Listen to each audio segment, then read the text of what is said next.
Rio wakes up and finds himself in a realm of clouds with an angel standing in front of him. First of all, the angel informs him that he recently died, but he also says that Rio won't be going to the afterlife. Long story short, that damn truck got another one, so now Michael has to send Rio to another world so he can start a new life. From the information Michael has, Rio isn't going to receive any special mission or task to accomplish in the new world, so he is free to do whatever he wants. Rio says he would like to live a slow and relaxing life, and Michael is fine with that, but first he needs to give Rio a basic rundown of the world he will be reincarnating into. It is a magical world called Phi, and roughly 20% of the population can cast spells with their natural elements. With that said, the element Rio is most compatible with is water, and since he requested a slow, relaxing life, Michael took the liberty of setting up a small house with a starter pack and a barrier around it to keep monsters away. As a part of his starter pack, Michael has also prepared an ice house with 2 months worth of food in storage, so Rio won't have to worry about going hungry for a while. He also bought a book with detailed descriptions of all the monsters Rio might encounter in the area. This is going to be helpful when Rio eventually encounters the beasts of the forest, but for now, he wants to try out his new magic. He heads outside and yells out the incantation water ball, causing a sphere of water to appear in his hand, so magic seems a lot easier than he expected it to be. But he can also do it by just thinking of a water ball, so the incantation isn't really necessary. Now that he knows he can use magic, he heads straight for the bathhouse and starts filling the tub with water, but he soon realizes that he only knows how to make warm water. There's no way he can enjoy a bath that isn't hot, so he heads outside and immediately starts working on a fire to heat up the water. But unfortunately, he has no idea how to start a fire like this. He eventually gives up and lays down on his back, but then he looks up at the sun, and it gives him a good idea. Rio grabs a basin and fills it with water, then he tries focusing on it to compress the water while removing the heat. Eventually, ice begins to form, and after a little more practice, he is able to shake the ice into a magnifying glass so he can use the sun to start a fire. He then uses that fire to heat up a nice bath, so by the end of day 1, he can finally relax. With what he learned from creating the ice, he should be able to create hot water on his own if he just adds heat to the water instead, so he will have to start practicing that soon. The next morning, Rio is having breakfast when he starts thinking about his future. Michael only gave him 2 months worth of food, so he's going to have to go hunting eventually to replenish his stock. However, he's pretty sure a single knife won't be enough to handle the monsters out in the forest, so he decides to start training his offensive magic. The first thing he does is try shooting a water ball at a tree, and it works just as he had expected it to, but a little ball of water probably isn't going to be very helpful in combat. However, he knows of a way to make the water's impact stronger, so he forms another water ball, but this time, he concentrates all the water into a single point for extra pressure. It's a great idea in theory, but he still isn't skilled enough to put much force behind it, so his water jet is the equivalent of a squirt gun right now. Rio thinks back to something Michael told him before he reincarnated. Magic is all about imagination, so he needs to have a clear picture of what he's trying and continue working towards it until he gets better. After a few days of constant practice, Rio's water jets are starting to look decent, but it's still nowhere near strong enough to kill a monster yet. Additionally, Rio has also managed to get the hang of creating hot water, so he can now make warm baths for himself when he wants, although he still needs to work on temperature control. The next morning, he wants to start working on his ice magic again, so he heads out and tries creating ice out of thin air this time. It takes a lot of effort, but he is eventually able to summon ice from nothing, even if it took 3 to 4 business days for it to form, and he isn't able to shoot it as easily as water. So far, combat training hasn't been going very well since none of the spells he came up with have been effective, but over the next few hours, Rio keeps practicing as much as he can until he eventually collapses to the floor from mana exhaustion. He decides to call it a day for now, but the next morning, as soon as his mana has recovered, he begins practicing again. This becomes Rio's daily routine for the next few weeks, and after all his training, he is now able to form ice instantly, so it is a viable attack now. With his new arsenal of attack spells finally complete and his food supply running low, Rio heads out into the forest for the first time to begin his hunt. He immediately spots a pair of animal footprints, so he follows them until he eventually arrives at a nearby river. While he's there, he manages to find some flint by the riverside, and he can use it to start fires by striking it against the edge of his sword. While he's here, he also plans to gather some detoxification herbs in case he ever needs them, and all of a sudden, he hears a low-pitched growling sound coming from behind him. When he turns around, he finds a lesser boar staring him down, and he is completely frozen. The boar starts charging at Rio, but this is the first time he has ever had to fight for his life, so he's having trouble thinking of what to do. Just as the boar is about to hit him, he manages to snap out of it and jumps to the side to avoid getting trampled. But it doesn't look like the boar is done with him yet. Fortunately, Rio has finally regained his composure, so as the boar is running at him, he creates an ice track to make it slip, and then he forms several ice spikes right in the path of the boar, leading to its immediate and brutal death. After processing the boar meat, Rio takes a look at the monster book to read about it, and apparently the lesser boar is the weakest monster you can encounter in that forest. The whole book is meant to be a guide for beginners, so most of the monsters in it are pretty basic, but there are 2 extra pages at the end of the book which seem important. One page talks about dragons and how they are creatures powerful enough to destroy entire cities on their own. The book recommends running away immediately if he ever encounters one because he'd stand no chance of defeating it, although he probably wouldn't be able to outrun it either, so he'd be better off begging for mercy. There's also a page here talking about something called a demon, but there's not a lot of information on it, so all the book says is that if you ever run into one, you're doomed. The next day, Rio goes out hunting again, but while he wasn't paying attention, he is suddenly attacked from above by a giant assassin hawk. The hawk is able to use wind magic to slash through its prey, so Rio is forced to run while creating ice shields to block the razor wind. He knows how tough hawks are to deal with, so he would rather not fight it, but there's no way he will be able to outrun it, so his only option right now is to fight back. He raises his hand and begins casting his water jets, but the hawk manages to dodge his attack and swoops down with wind magic to strike Rio. However, Rio reacts in time to create an ice shield, slashing the hawk across the eye and causing it to slam headfirst into the ground. A few moments later, the hawk regains consciousness, although its eye has been permanently damaged, so it flies into the air to retreat. But before it leaves, it takes one final look at Rio to memorize his face, because now the hawk has a personal beef with him. Rio is relieved that he managed to survive, but this really isn't what he was expecting his new relaxing life to become. While Rio was being chased by the hawk, he ran so far that he ended up getting lost in the forest until late into the night, and while he was trying to find his way back home, he happens to come across a glowing lake with a Dullahan standing in the middle, and it looks like it has spotted him. As time goes on, Rio continues his training, and now he is able to hunt and preserve food for himself with relative ease. His water magic has also gotten a lot stronger, allowing him to create sharp ice sheets and bring them down with great force in an instant. His water jet has also become strong enough to cut through solid rock with ease, so his combatability is pretty good now. But ice magic isn't the only training he has been doing lately. Ever since that day he was spotted by the Dullahan, he has gone out into the forest late every night to fight it. Headless horsemen weren't mentioned in the monster guidebook at all, so it is either not a monster or it's simply too advanced for the beginner guidebook. Either way, Rio still plans to fight it, so he charges forward with his ice stick and begins swinging. This is more of a training session than an actual fight because the Dullahan outclasses Rio in both strength and skill, but Rio is still doing his best to block the Dullahan's attacks with his ice shields, but he still ends up getting taken down in a matter of seconds. The Dullahan has never said a word to Rio, but for some reason, Rio feels like he has taken on the role of a teacher trying to whip him into shape. Just then, the Dullahan raises its sword and uses water magic to extend its blade. Rio is surprised to learn that the Dullahan can use water magic as well, but after demonstrating how the sword works, it hands it over to Rio and walks out onto the lake. Sometime later, Rio was out hunting as usual when he was suddenly attacked by the same assassin hawk from last time. He doesn't recall it being black last time he saw it, so he assumes it must have worked hard to evolve just so it could come back for a rematch. The hawk dives toward Rio and launches several wind slashes, so Rio puts up 5 layers of ice walls to protect himself. However, since it has evolved, a hawk's wind slashes are so strong that they instantly shattered all of Rio's ice walls. And now he's starting to get really nervous. He starts darting across the field while putting up ice walls to block any incoming attacks, and when he finally sees an opening, he counterattacks by launching several ice spikes. However, the hawk managed to dodge the spikes with a sudden burst of speed, and that's not all either. It opens its mouth and screeches at a frequency that interferes with Rio's magic, so all of his ice shields disappear, and he is practically defenseless. But the hawk still isn't done yet, so it begins hovering in front of Rio, and he can tell that something big is coming, but he doesn't know when it is. Moments later, Rio can feel electricity in the air as a bolt of lightning is shot straight at him, and an attack like that would have been fatal, but luckily he was able to use a stick as a lightning rod and jump away to save himself.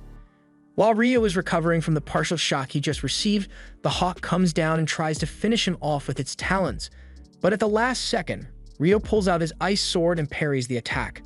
The hawk clashes with him a few more times, but thanks to all Rio's training with Dullahan, he is able to quickly locate a gap in the hawk's defenses and stab it through the neck. After the hawk falls to the ground, Rio approaches it because he can understand how it feels. It lost an eye because of Rio, so it desperately wanted to prove that it was stronger than him, which is why it evolved in the first place. But Rio has also spent his time trying to get strong, so in the end, the Hawks still lost. After that, Rio begins walking home, but to his utter shock, he is suddenly confronted by a dragon. He remembers what the book said about dragons being unstoppable, so he believes he is doomed, but to his surprise, the dragon begins talking to him using telepathy. The dragon doesn't seem like it wants to hurt Rio in any way. In fact, it just stuck here because it is currently looking for a black hawk that came this way, so it was wondering if Rio might have seen it around here.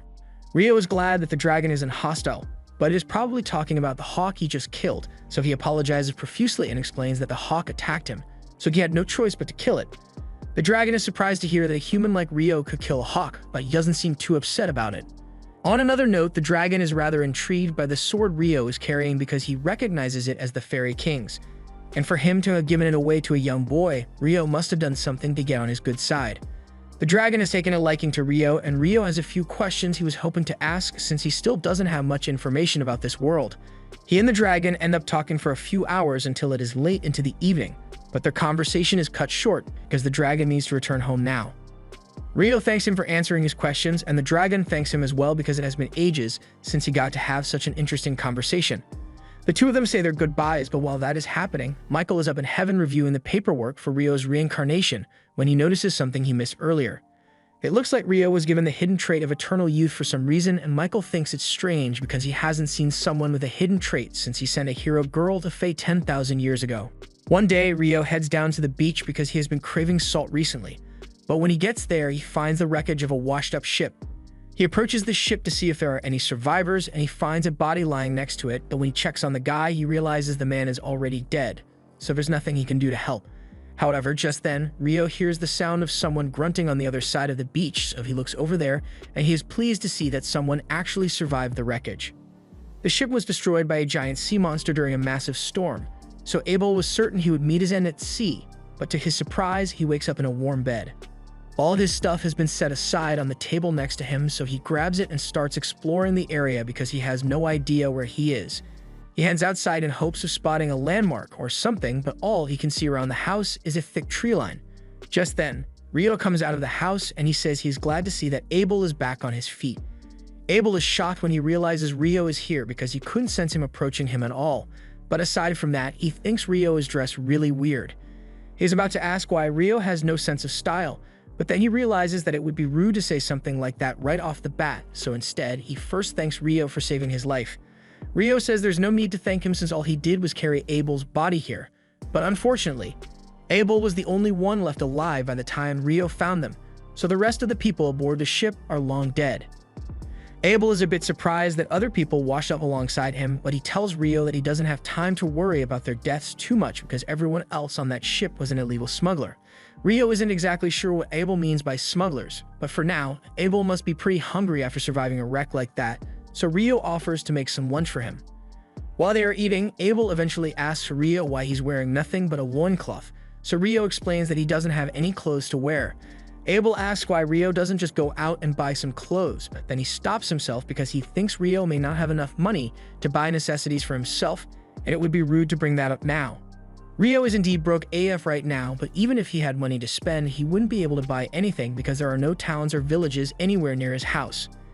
Abel is shocked to hear that, but for someone living out here on their own, Abel is impressed by how well Rio is doing for himself. He asked Rio if he used that knife on the table to hunt for the meat they are eating right now, but Rio says the knife is mainly for butchering his catches.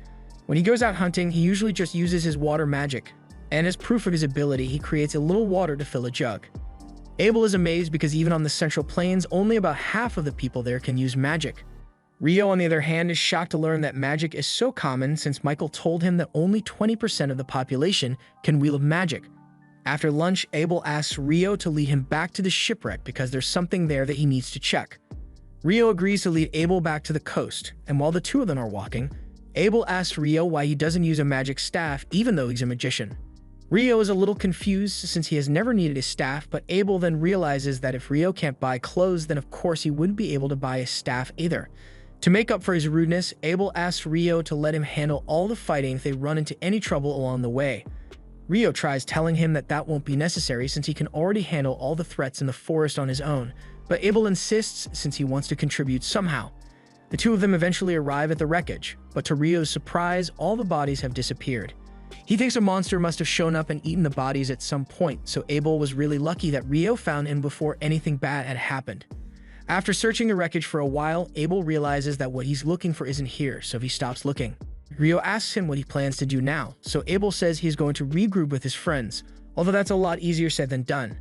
Heading to the town of Loon would be a good start towards getting him back to his friends, but he's pretty sure that this place is way down south of Loon, and he has no idea how long it will take for him to get back. He fears he may have to brace himself for a long and lonely journey, but then he comes up with an idea and asks Rio if he'd like to come with him. Rio is a little stunned by the offer, but Abel says he's not familiar with this area at all, so he can really use a guide to help lead him back. Rio thinks about it for a second, and there really isn't much reason for him to stay here at this point. He's also curious to learn about what the other people of this world are like, so he agrees to accompany Abel.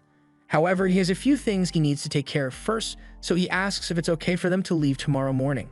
Abel has no objections, so they head back to Rio's house for now, and later that night, Rio prepares to head out into the forest alone.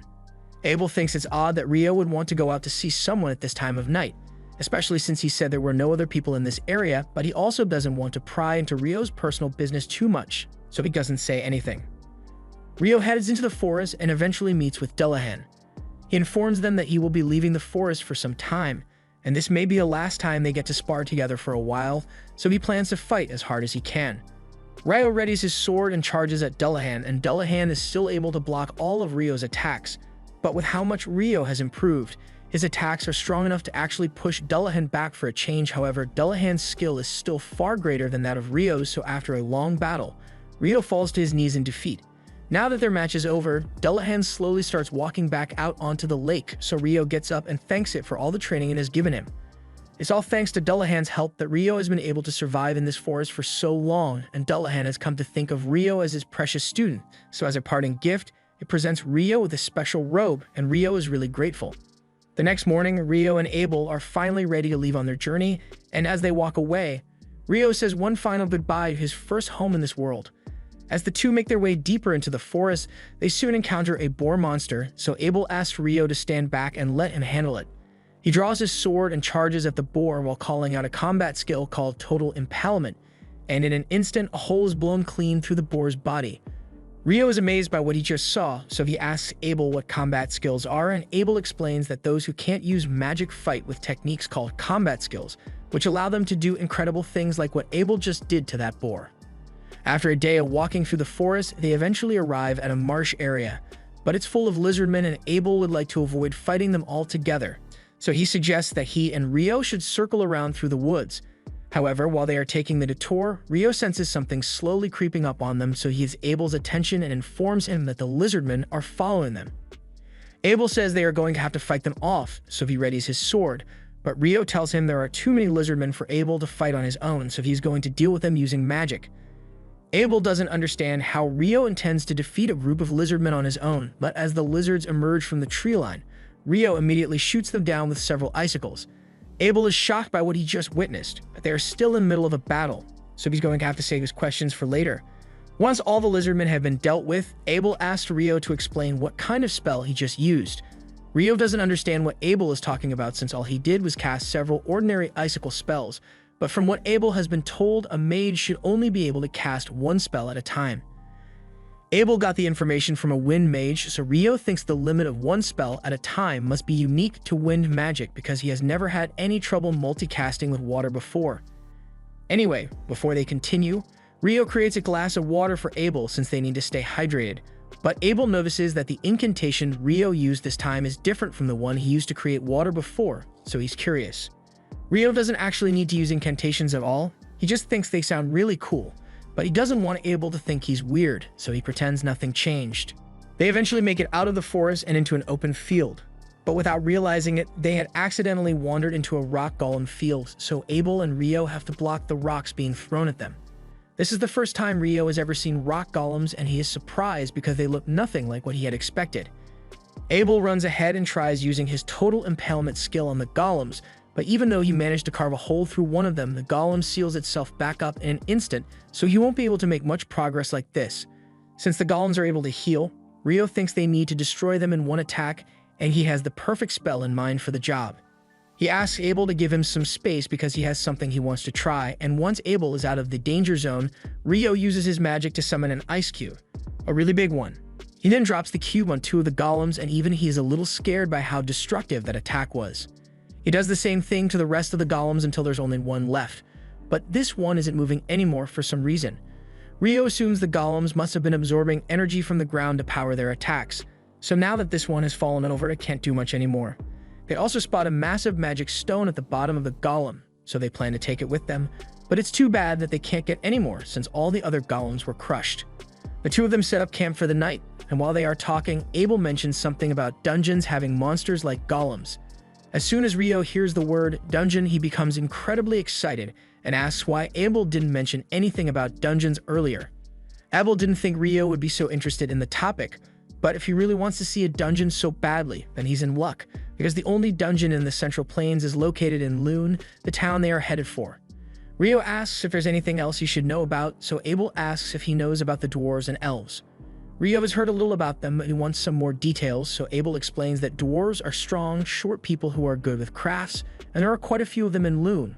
But as for elves, most of them live in wooded areas and don't interact with humans often, so Abel only knows of one elf in Lune.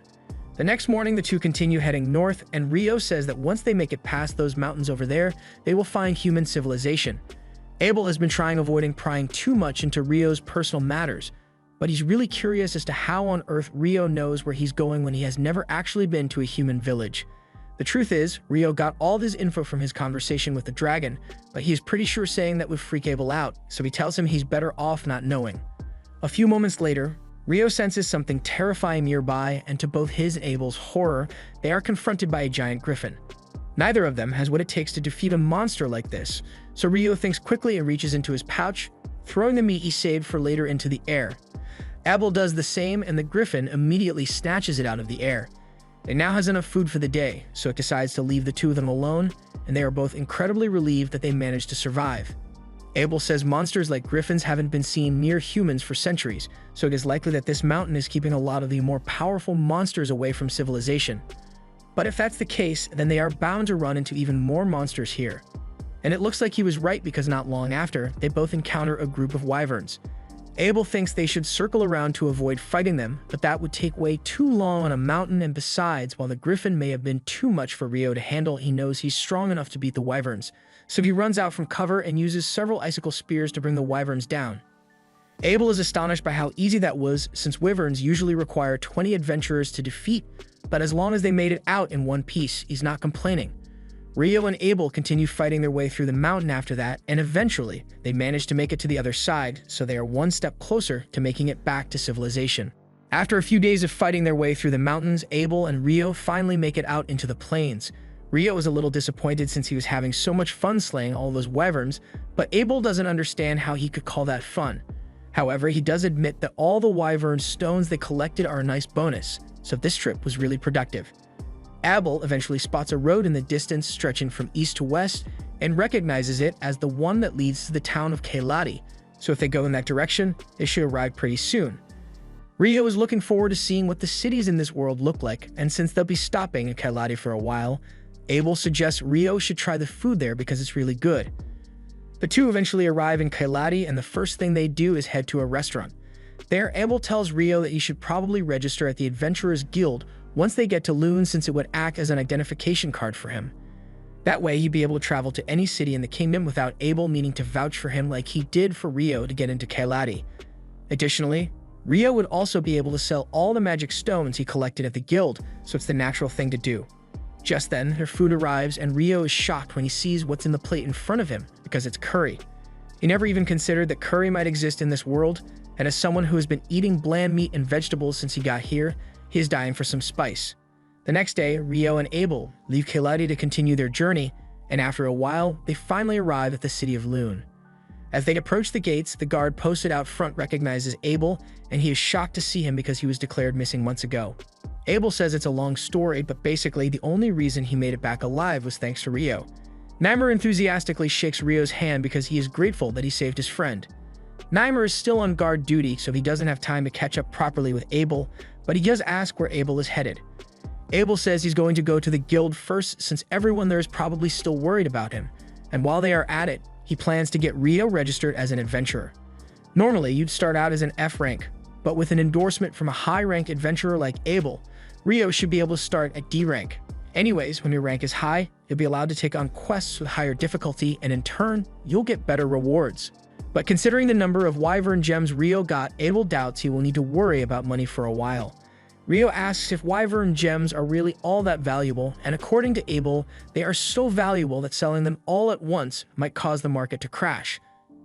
So he's probably going to have to let the guild master figure out what they should do with them. Once they arrive, Abel walks in, and as soon as he is seen, everyone gathers around because they all thought he was dead. It's clear that Abel is really popular here, and Rio doesn't want to get in the way of Abel's reunion, so he decides to step out for a moment. He starts taking a walk through the city when all of a sudden, he bumps into an elf girl, and she happens to recognize his robe as one that can only be gotten from the King of Fairies.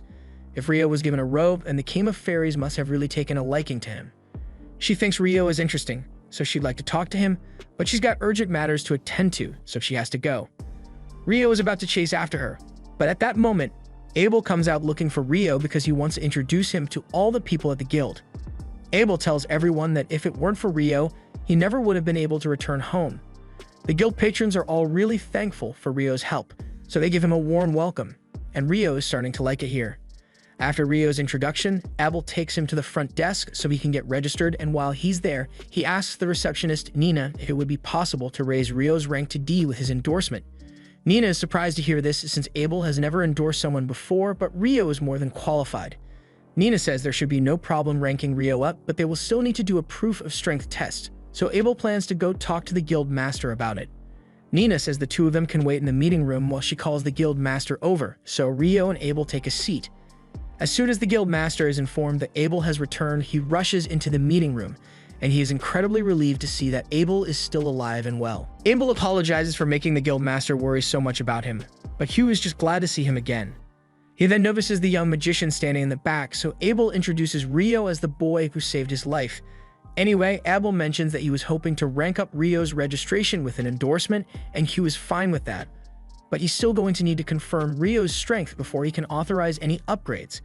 Abel tells him that won't be a problem because Rio is a lot stronger than he looks, and as proof, he shows him the bag full of wyvern stones.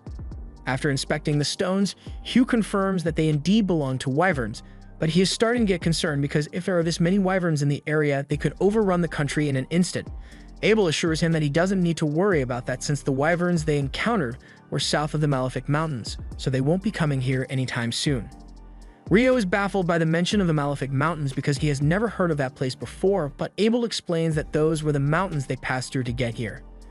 The Malefic Mountains are so dangerous that even high-rank adventurers don't go anywhere near it, so the fact that Rio and Abel made it through these mountains alive is an amazing feat on its own. Abel asks if this will be enough to prove that Rio is strong, and Hugh agrees that Rio is definitely qualified for the rank up. Just then, the members of Abel's party show up because they heard the news that Abel was alive and well, so they had to come see him in person. Abel apologizes to his teammates for making them worry, and they probably got a lot of catching up to do, so Hugh says he will let them use the meeting room while he gets started on the paperwork for Rio's rank up. Hugh leaves Rio into another room, and Mina later comes in with the items for Rio's guild registration. First, they need to fill out his form, so Nina asks him a few questions about his class, and Rio answers that he's a water magician. He has also never been in a dungeon before, so Nina suggests he should take part in the dungeon training course that's held every month. Rio seems really excited about getting to see a dungeon in person, so he agrees to sign up for the training course. Nina tells him the course starts in 2 days at 9 o'clock, and Rio is surprised. He wasn't expecting the people of this world to use the same units of time he's familiar with. Moving on, Nina asks Rio to place his hand on this crystal to complete his registration, and when he does, all of his information is filled out onto a guild card.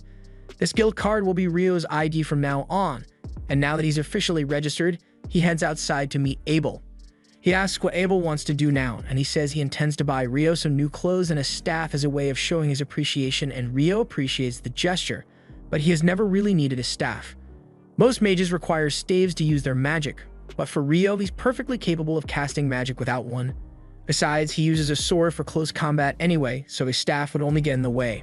More importantly, Rio has a couple of questions he'd like to ask Abel. They spend a few hours talking, and Rio finds out that this world uses a 24-hour day system just like Earth with 7 days a week and 30 days a month. It also uses the metric system for measurements, so Rio assumes someone must have been reincarnated here before him and had a huge impact on the way the world works now. It's getting pretty late now, so Abel thinks it's about time he heads back to the guild, and as the guest of honor, he says Rio has to come too. Rio doesn't know what he means by that at first, but when they return to the guild, he realizes that a party has been organized for him and Abel. Everyone is in a good mood, so the party is really lively. Almost a little too lively, in fact, because by the next morning, Rio is absolutely exhausted. Nina apologizes on behalf of everyone for tiring Rio out so much, but he says it's fine since it's partially his fault for drinking so much anyway. Rio will be staying in the guild's lodging for the time being, so Nina leads him to his room and introduces his new roommates. This one is Nils, while the blonde one in the back is named Ito, and they are both pleased to meet Rio. Since everyone seems to be getting along, Nina tells Rio that she needs to get back to the reception desk, so she'll be leaving now. But before she goes, she reminds him that the dungeon tutorial class is tomorrow, so he had better not be late. Once Nina is gone, Nils starts talking about how hot he thinks she is, but Ito tells him to give it a rest already because there's no way Nina would go out with a bum like him.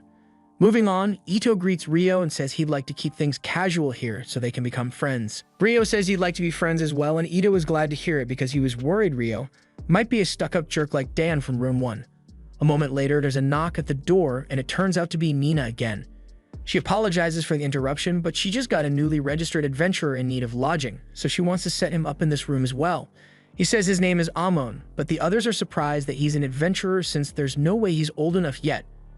Amon admits that he's still only 16, but both his parents are dead, so he didn't have many options to make a living. Ito tells Amon that it's nothing to be ashamed of since that's how most people end up becoming adventurers in the first place, and apparently, Amon plans on taking the dungeon course tomorrow as well, so Nina asks Rio to go with him. While Rio is getting acquainted with his new roommates, Abel is telling his party members all about what happened while he was crossing the Malefic Mountains, but the mage, Lynn, simply refuses to believe that a boy like Rio is capable of such strong magic. Sure, ice walls can be made with magic, but they are usually so thin that they can't block any damage, and something like conjuring a giant ice cube to drop on your enemy is simply impossible. Abel asserts that he saw Rio do it with his own eyes, but Lynn still can't accept it. Power like that goes against all the fundamentals of magic that she spent her life studying, and she's getting angrier by the second at the thought that a kid is way more powerful than she is. But Abel is still confident that he knows what he saw. From what Abel has described, the only other person with similar abilities they can think of would be the famous Inferno Magician. The Inferno Magician is a legendary hero capable of wiping out thousands of Imperial soldiers with a single chant and burning wyverns to ash in an instant.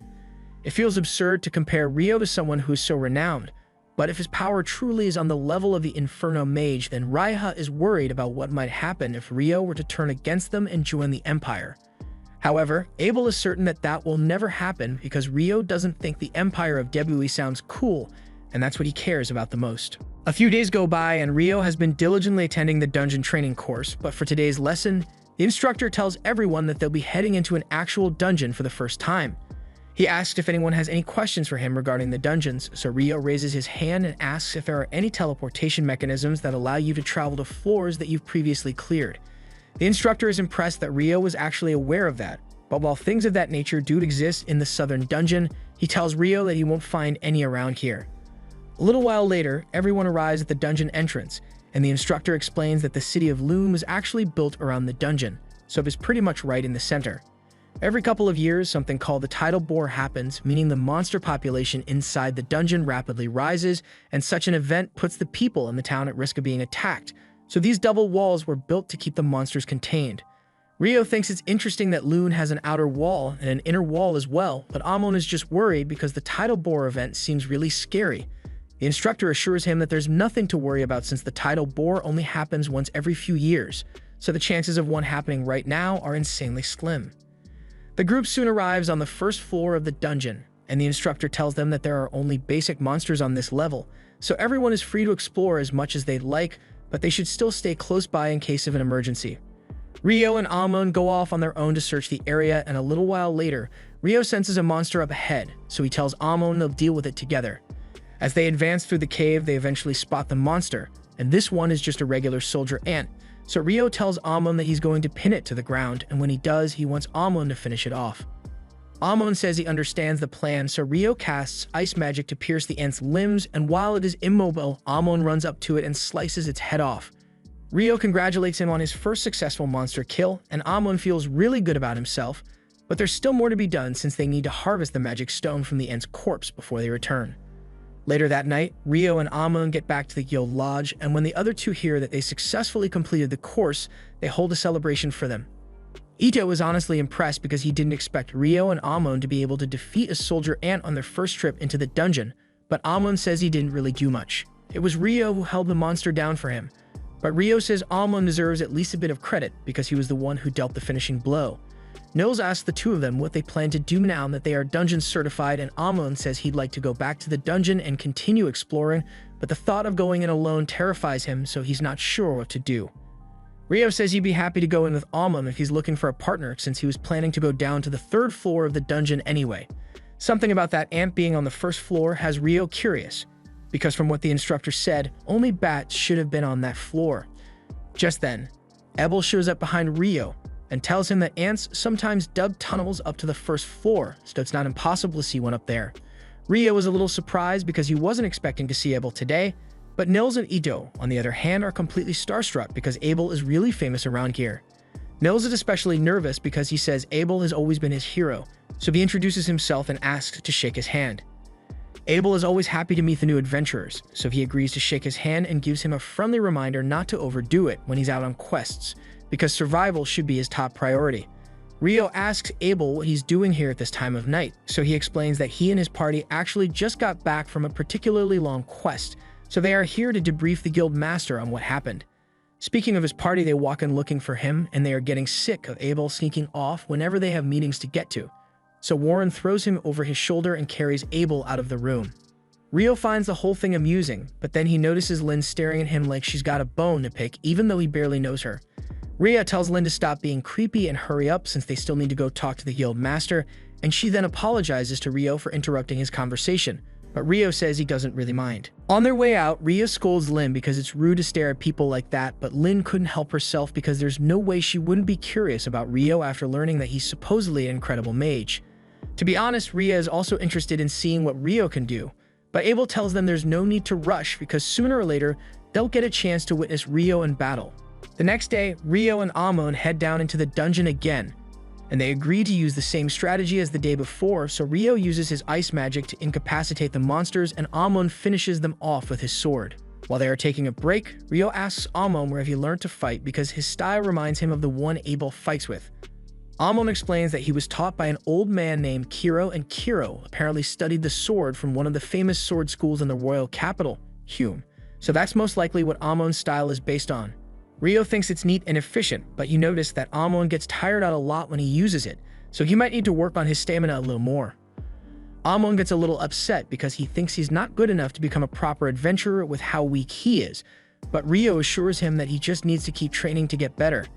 Even for someone as strong as Abel, he always made sure to keep up with his daily training, no matter what, when he was traveling with Rio, which goes to show how much of an effect consistent practice can have on your abilities. Early the next day, Rio prepares to head out again, but this time he's not heading into the dungeon because he has other plans. He's been meaning to learn about alchemy, so he heads to the library to see what he can find. Once he gets there, he asks the librarian for help finding the alchemy section, and he is amazed by the sheer volume of books in this place. The librarian eventually leads Rio to the beginner alchemy section, and he spends the next few hours studying as much as he can, but there's only so much you can do. You're on a time limit, so he starts considering buying the books outright so he can just study at home. While sitting on one of the benches in town square, Rio soon realizes that the sky is going dark, so he looks up and is shocked to see the sun being blocked out all of a sudden. In the next moment, all the people around him vanish and he can feel it instinctual. You cannot rest with monsters nearby feeling, so he is on high alert. A second later, a massive fire blast is sent straight at Rio, so he uses several ice shields to block it. He thankfully managed to survive the blaze, but it did a number on his shield, and he is terrified as he sees a hot demon woman slowly walking towards him. Just by looking at her, Rio can tell that Leonor is a terrifying opponent, so his first instinct is to run away as fast as he can, but he doubts he will be able to escape since this space seems to be some kind of pocket dimension. Leonor sends another blast his way and Rio is able to block it with his ice walls, but then she uses wind magic to send a pointed blast at Rio's heart. Rio wasn't expecting that, so he wasn't able to react in time, but fortunately, his robe seems to have dispelled the wind lance before it did any damage to him. Leonor recognizes those robes as one from the Fairy King, and she wonders what human boy could have done to earn the Fairy King's favor, but it's not like it matters much anyway. Since wind and fire magic haven't worked against Rio so far, she decides to do things the old-fashioned way and takes out her sword so she can cut Rio down. Rio draws his sword as well to counter her, and they both seem to be evenly matched when it comes to sword speed, but Rio thinks he can outlast her since the Fairy King's training was much harder than this. Leonor tries using her magic to give herself the edge, but Rio's casting speed is much quicker than hers, so he cancels out her spell before she's even done with it. The two clash again, and once Rio spots an opening, he unleashes a barrage of icicles in an attempt to incapacitate Leonor. However, she uses fire to melt most of the ice, and then creates two large rock walls to block out the rest. Unfortunately for her, the rocks weren't strong enough to stop Rio's pressurized water jets, so she gets caught off guard and is sliced up a little. Rio takes the opportunity to rush in for a finishing blow, but when he clashes swords with her, he notices that her wounds are healing, so she must have a healing factor, and minor scratches like that probably won't be enough to slow her down. Leonor pushes Rio back and slams him into a building, but in the next moment she finds herself surrounded by dozens of water bubbles, and as soon as they come into contact with her skin, the bubbles instantly vaporize, boiling Leonor's skin right off her face. She buries herself in rocks to hide from the boiling water, and once she has recovered, she is ecstatic because that was the first time a human has ever made her feel real pain, and she kinda liked it. She would love to keep fighting with Rio, but unfortunately, the cloister zone is about to expire, so her time is up. She is disappointed that she didn't get to kill him, but given how strong Rio is, she is sure they'll end up facing each other on the battlefield again, one way or another. With that, the cloister is dispelled and Leonor disappears, so Rio is incredibly relieved. He realizes he really needs to step up his game because if it weren't for this magic robe, he would have a hole in his chest right now. But since he won't have to deal with Leonor again for a while, he decides to go buy those books he was thinking about before she showed up. Rio heads to the guild to check his account balance, and to his shock, he's loaded. He remembers Abel telling him that those wyvern stones were really valuable, but he didn't think selling just one of those stones would earn him so much money. It looks like he won't have to worry about earning money for a while, so he decides to head back to his room for the day, but he's surprised to see that none of the others are back yet. He then hears a commotion out in the backyard, so he goes to check it out and sees Nils, Ito, and Amon beaten up on the ground while surrounded by 5 guys. Nils curses Dan for ambushing them like this, but Dan mockingly tells him an adventurer must always be alert, so it's Nils' own fault that he got caught lacking. By the way, Dan has no reason to be doing this, he's just being a jerk for the love of the game. But Rio doesn't appreciate him messing with his friends like that, so with no warning, he uses his ice magic to knock out 4 of the guys standing there, leaving Dan all alone. He asks Dan if he's going to run away now that he has no backup, but Dan assumes Rio must suck at hand-to-hand combat since he's a mage, so he throws a haymaker, and Rio promptly makes him throw up his lunch as well. Now that Dan has been taken care of, Rio goes over to his friends and offers Ito a recovery potion so he can use his healing magic on the others. Even though he got jumped, Nils feels terrible about letting himself get beaten by Dan, but Rio tells him it's not his fault since he must have been exhausted from doing dungeon runs with Almon all day. Anyway, since he's just as exhausted as they are, Rio suggests they all take a nice dip in a hot bath to relax, and while they are in there, Ito uses his healing magic to heal Rio's wound. Luckily, there were no broken bones, but he can tell that the attack had a lot of force behind it, so it would have been bad news if it had hit his heart. Rio tells him the attack actually was aimed at his heart, but he just barely managed to dodge enough to redirect it to his shoulder. Although it still really hurt. The others are shocked when they hear that Rio was nearly beaten when they know how strong he is, so they ask him what he could possibly have been fighting.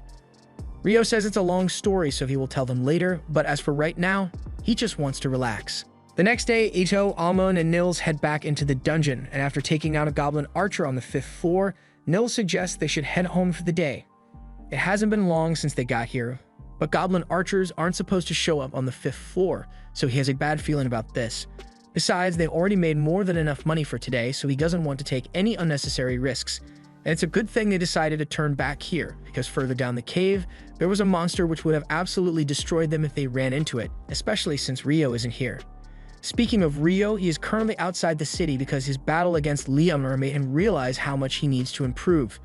In terms of casting speed, they were both evenly matched, but Leonor was able to move a lot faster than him thanks to her wind magic, so he needs to work on his movement speed.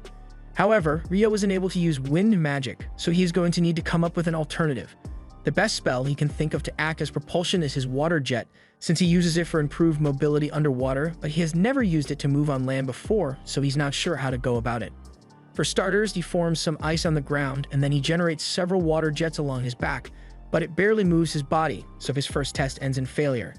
He decides to try it with more water jets next time, but for now, he wants to head back to the library so he can learn more about alchemy and demons. Meanwhile, Lynn is busy searching through all the spellbooks she can find because she's looking for anything similar to that giant ice cube spell Abel said he saw Rio use, but even the forbidden spell books don't mention it. If Rio actually pulled it off, then it would have to have been an original spell, but a spell like that would require an incredible amount of mana, so she still finds it hard to believe that Rio was able to do it so casually. Just as she is putting the book back, the elf girl from earlier, Sarah, walks in and she seems to be good friends with Lynn, so she asks what she's doing here. Lynn explains that she was just trying to locate a spell in one of the spellbooks, but she couldn't find what she was looking for. Sarah says she's sorry to hear that and she'd love to help Lynn search, but she just got back from a mission to the royal capital, and she's late for an important meeting. Back at the guild, the boys head over to the front desk to give Nina a report on their dungeon exploration today. Nina is surprised to see them back so soon since they usually spend a lot more time in the dungeon, but Ito tells her there's actually a reason they came back early. He shows her the magic stone they got, and after inspecting it, Nina confirms that it really does belong to a goblin archer. A goblin archer showing up on the 5th floor is practically unheard of, so she rushes off to inform the guild master, but before she goes, she thanks the boys for the valuable intel. Once the guild master hears the news, he is just as shocked as Nina was because goblin archers aren't meant to show up until the 10th floor, so encountering one on the 5th floor means something is terribly wrong. The guild master asks Nina how many high-ranking parties are still in Loon at the moment, and right now, the only ones available are Abel's party, Crimson Sword, and a White Brigade party, so the guild master asks Nina to call them here so he can deliver the news in person. A little while later, Abel and the others arrive at the guild in response to the guild master's summons, but Abel isn't exactly thrilled because he heard White Brigade is going to be here as well, and he hates having to talk to their leader. Once they arrive, Abel sees the leader of White Brigade, Phelps, already seated, so he gives him a shallow greeting. And now that everyone is here, the guild master informs them that he called them here because he'd like them to investigate the recent strange occurrence in the dungeon. Just recently, a group of new adventurers claimed to have run into a goblin archer on the 5th floor. Abel asks him if he is certain that a goblin archer really appeared so high up, and the guild master says he has already been given irrefutable proof, so the intel is correct. That's why he wants to hire both parties to go investigate the dungeon in order to check for signs of the Great Tidal Bore. It has been 10 years since the last one, so there's a good chance that another tidal bore is going to happen soon, and they need to be prepared. Both parties will be paid 100 gold up front and 200 upon their return, but the goal of this mission is simply to investigate, not to fight, so if they find evidence of the tidal bore, they are to return to the surface immediately and inform him. From there, the guild master will close the double walls around the dungeon until he gets back up from the regional knights. The guild master has already gotten permission from the local lord for it, but he still needs to inspect the dungeon to take any action, so he asks them if they are willing to take the job. Both Abel and Phelps agree on behalf of their parties, so the investigation is set for tomorrow morning. The next day, Rio wakes up early because he plans to go to the city's northern library to learn more about alchemy. Ito tells him the northern library is only accessible to people who are D rank and above, but that won't be a problem for Rio. Although Amon remembers hearing rumors that the forbidden texts in that library are only accessible to B rank or higher, so Rio won't be able to get his hands on those. A little while later, Rio arrives at the Northern Library, and the book selection here is even larger than that of the Southern Library. This place is so big that he's probably going to need help finding the books he's after, but people would probably look at him weird if he started talking about demons all of a sudden. But just as Rio is climbing a set of stairs, he happens to run into Sarah, and they are both surprised to see each other here. Meanwhile, over by the dungeon, the members of Crimson Sword and White Brigade have both gathered outside the gates to prepare for the investigation, but just as the guild master is about to open it, Abel stops him because he has a bad feeling about this. He asks Lynn to use wind magic to scan the first layer of the dungeon before they go in, and when she does, she finds over 100 monsters posted up right at the entrance, meaning the tidal bore has already begun. The guildmaster declares a state of emergency and issues a request for all available adventurers to head to the dungeon and prepare for battle because they are going to need all the help they can get. Meanwhile, back at the library, Sarah introduces herself to Rio, and she is delighted that she actually got to meet him again. She asks Rio what brings him to the library today, and he is about to tell her he wants to research demons, but he realizes that would sound odd. so instead he says he wants to learn about alchemy. Sarah is intrigued since alchemy is a difficult subject, so Rio tells her his goal is to build a golem one day, although he's not in much of a rush to do so. Building a golem is quite the feat, and unfortunately, as far as Sarah knows, there aren't any books on golem craft here. But she does know where Rio can find some books to get started on his alchemy journey. She even offers to show him around since she knows her way around this library pretty well. Along the way, Sarah asks Rio if he enjoys reading books, and he says he loves them, but he hasn't been around books in ages, so he hasn't had many opportunities to read. Sarah laughs a little because the way Rio said that makes it sound like it has been decades since he last saw a book, which is kind of true, but he doesn't want to explain all that. So he changes the subject and starts talking about how he thinks it's cool that Sarah is an elf. Sarah admits that it's rare to find an elf living in human settlements, so she may be considered a bit strange, but if nothing else, staying in this city led her to meet Rio, so she wouldn't change a thing. While Rio and Sarah continue their leisurely stroll through the library, all the gates to the dungeon are locked down and every available adventurer has been stationed on the walls in anticipation of the incoming threat.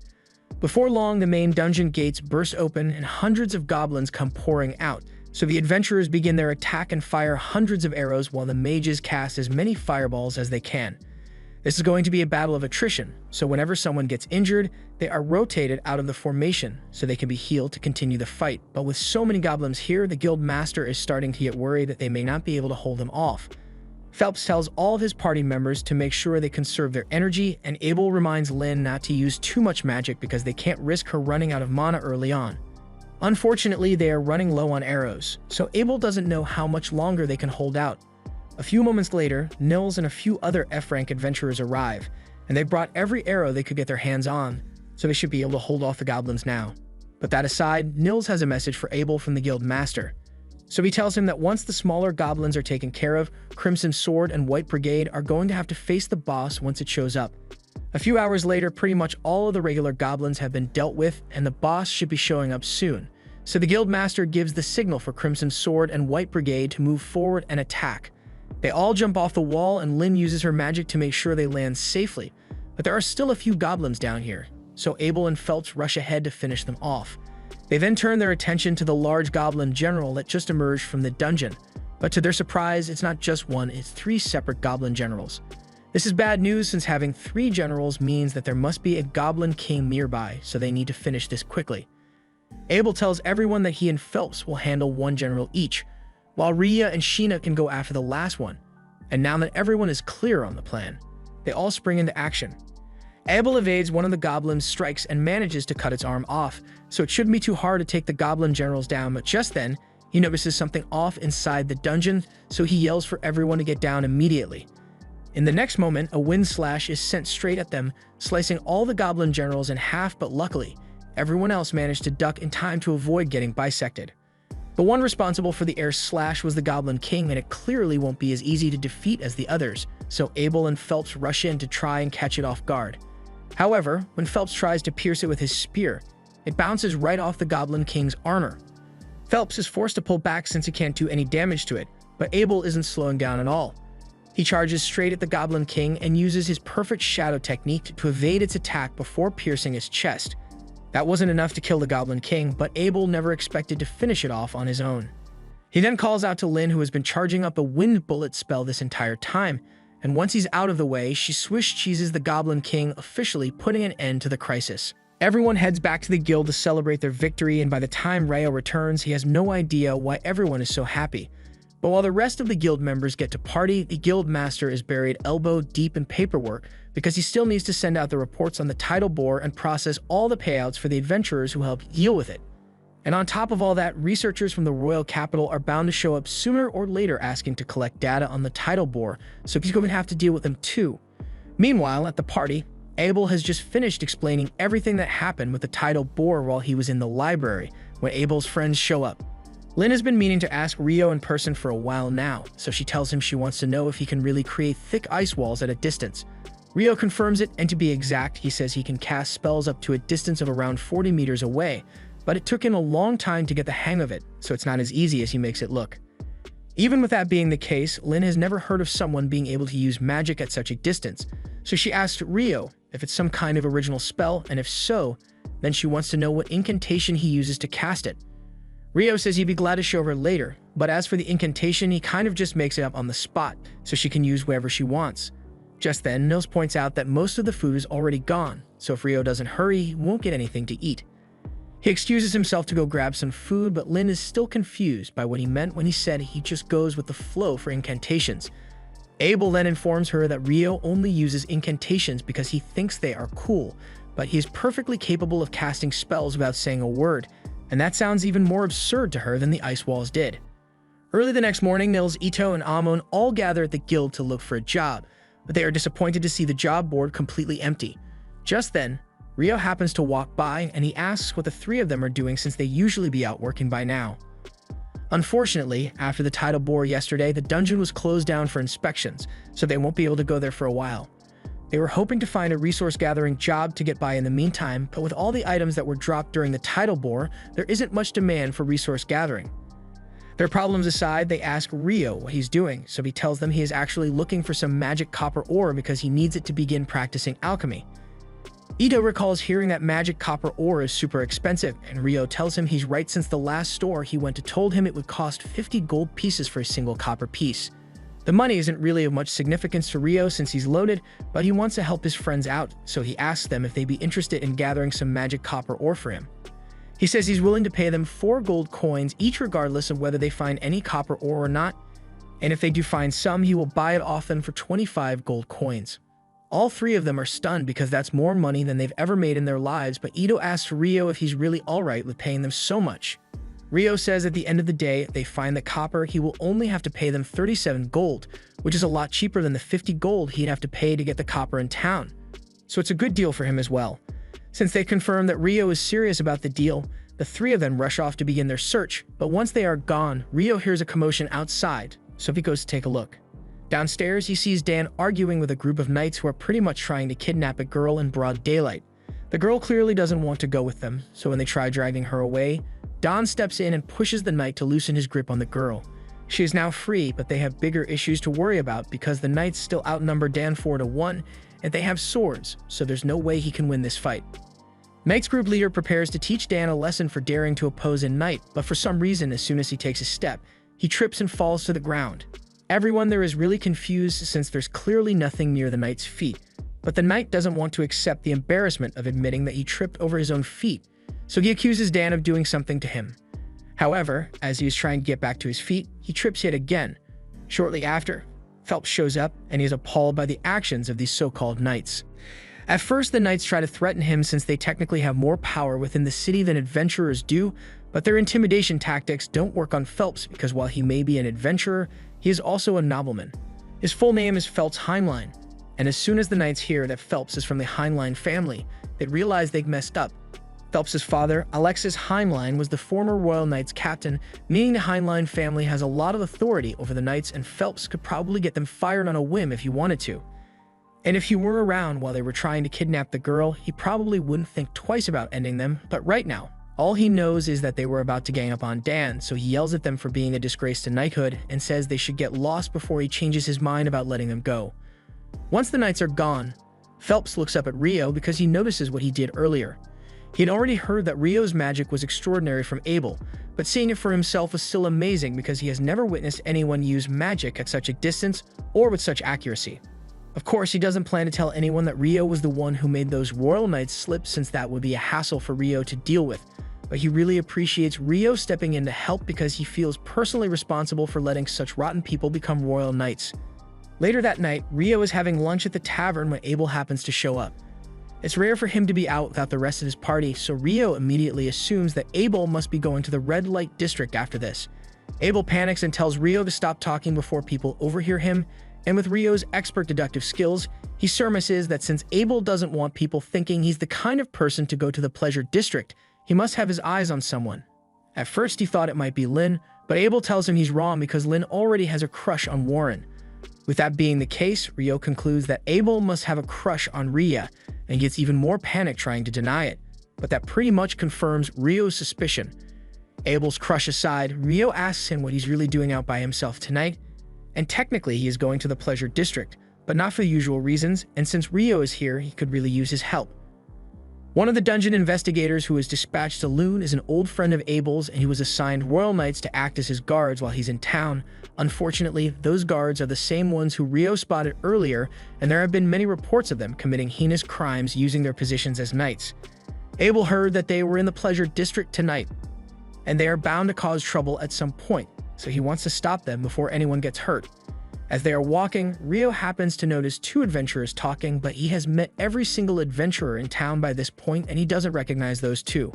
Abel tells him that it's not uncommon for adventurers to travel to Loon to explore the dungeon, but the dungeon is closed right now, so it does seem suspicious, especially since the adventurers are dressed in all black and walk away as soon as they realize Rio and Abel are watching them. A little while later, Rio and Abel intentionally walk down a dark alley, and within moments they are ambushed by those shady adventurers. But Rio already saw this coming, so he knocks all of them out by dropping ice on their heads. To be honest, that was a lot easier than he thought it would be, but they still don't know what these guys were up to, so they are going to have to hand them over to the guards for interrogation. Meanwhile, elsewhere in the Pleasure District, Phelps is walking by himself when those knights sneak up behind him. Their leader still feels embarrassed about Phelps getting in his way earlier, so he and the others plan to kill him tonight. But just as they are about to draw their swords, they all realize they can't move for some reason. You see, this whole thing was a trap orchestrated by Phelps, because he is now aware of how sinister this group of knights truly is, and he would be a failure of a noble if he let them continue as things are, so he had Shenna hit them with paralytic needles. And with them stuck in place, he calls upon her fire magic, reducing their bodies to ash until not a trace remains. The next morning, the research team from the capital arrives in town, and just as the guild master had predicted, they immediately cause trouble for everyone by claiming today's entire food provision for their investigation. On top of that, Clive is also demanding that Hugh reopen the dungeon and give him some adventurers for protection while they investigate. Hugh tells Clive he is being unreasonable because they don't know what state the dungeon is in right now, and it could be really dangerous, but Clive reminds him that he has been given full authority over the investigation, so Hugh has to do whatever he tells him. The advisor, Arthur, apologizes to Hugh for Clive's behavior and promises to replace the supplies that were taken from the town, which Hugh greatly appreciates, but Clive still refuses to give up reopening the dungeon to go in. Hugh eventually concedes and says he is willing to open the dungeon for Clive, but he makes it clear that if anything goes wrong, neither Hugh nor the city of Loon will be held responsible. It will all fall on Clive's shoulders. He is starting to have second thoughts now that he realizes he will have to face the consequences if anything goes wrong, but he can't back down now after how much he has argued over this. He eventually agrees to Hugh's terms, but there's still a matter of finding adventurers to accompany the research team. A little while later, Rio is heading to the cafeteria when a girl comes running out and asks him if he can show her the way to the Adventurers Guild. Rio was on his way to get lunch, but since she needs help, he takes her to the guild. The girl's name is Natalie Schwarzkopf, and she's here to deliver a letter requesting the aid of Abel's party in defending the investigation team in the dungeon. Rio is surprised to hear that an investigation team is being sent down there since the dungeon is closed, but Abel is sure someone must have pulled some strings to force Hugh to reopen it. The reason the dungeon was closed in the first place was because decades ago, after a tidal bore, an A-rank party was sent down to investigate, but none of them ever returned. Even her leader, who was practically an S-rank superhuman, was never seen again, and if whatever was down there was enough to take out an S-rank, the guild didn't want to take any chances. So from then on, it became policy to close down the dungeon whenever a tidal bore occurs. Rio is intrigued by the story, but he is also pretty hungry, so he's going to have to go now. Once Rio is gone, Lynn asks if Natalie is really part of the Schwarzkopf family, since they are renowned for their legendary water magic. Natalie confirms it, so Lynn asks her if she has ever heard of magic that allows a mage to create an ice wall at a distance. Natalie says she's not sure something like that is even possible, so Abel tells her that as hard as it may be to believe, Rio is actually capable of creating an ice wall 40 meters away, and on that note, he wants to warn everyone here that under no circumstances are they to pick a fight with Rio. And if they do find themselves up against him, they should just give up and surrender because there's no way they'd be able to beat him even if they all fought him at once. He also tells Natalie that if she ever needs help and she can't find any of them, then she should go to Rio for help. 3 days go by and Rio's friends finally get back from their mission, and they manage to gather 2 magic copper ores, so Rio pays them 90 gold coins in total, and they are really thankful because they won't have to work for a while with this much money. Meanwhile, down in the dungeon, the investigation team has already made it all the way to the 7th floor, but strangely, they haven't seen a single monster yet, so they continue heading deeper. Eventually, they happen to stumble upon a black square in the side of the wall, and none of them have any idea what it is since they've never seen anything like it before, but Clive is ecstatic since this is a prime anomaly for analysis. He immediately orders everyone to set up the measuring equipment so they can send data back up to the surface, and once they do, the analysis team, including Natalie, will begin scrutinizing the data to identify the anomaly. However, as soon as Clive's research team sticks the mana density gauge through the gate, everyone there is instantly teleported away, and the surface team loses contact with them. By the time they realize what's going on, they find themselves in the middle of a grassy plain, and thankfully, none of them seem to be injured, but they have no idea where they are, and they can't see Clive or his research team anywhere. Elsewhere in the fields, Clive had his team begin gathering data on their surroundings as soon as they can, because if his hypothesis is correct, then the gate must have teleported them all to a new location. That means there is a very real risk of being attacked, so everyone needs to be on their guard, but Clive is actually glad that this happened since it will give him greater insight into the theory that the monsters from the tidal bore originated from the 38th floor.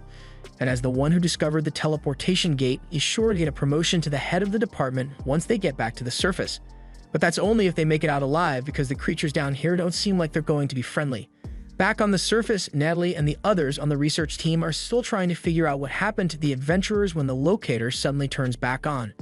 It only transmits a signal for a moment, so it's not enough to communicate, but based on the information they got, it looks like the expedition team somehow ended up on the 40th floor of the dungeon. But that makes no sense since they were on the 10th floor a moment ago. Just then, a man named Christopher walks into the tent, and he introduces himself as one of the researchers from the College of Magic who came to participate in this investigation. He understands that he and Natalie's research team are technically rivals, but he says he needs to know if anything strange has happened in the dungeon, so he would appreciate it if they could tell him what they know about it. Natalie and the rest of the research team are a little hesitant to reveal such sensitive information, so Christopher explains that a little while ago he was entering the dungeon with the adventurers designated for the second research expedition. But just as he was about to cross the threshold into the dungeon, everyone in front of him vanished, which is why he is desperate to find out what happened to them. Hearing Christopher's testimony confirms that the adventurers down in the dungeon really were teleported away, and that explains how that ended up on the 40th floor, but doesn't make the situation any better.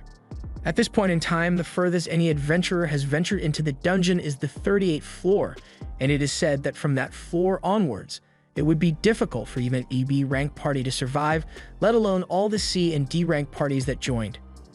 Fortunately, Abel's party was among the people sent on the first expedition, so he and the others should be able to protect everyone for a while. But things are going to get bad really soon if they don't figure out a way to rescue them.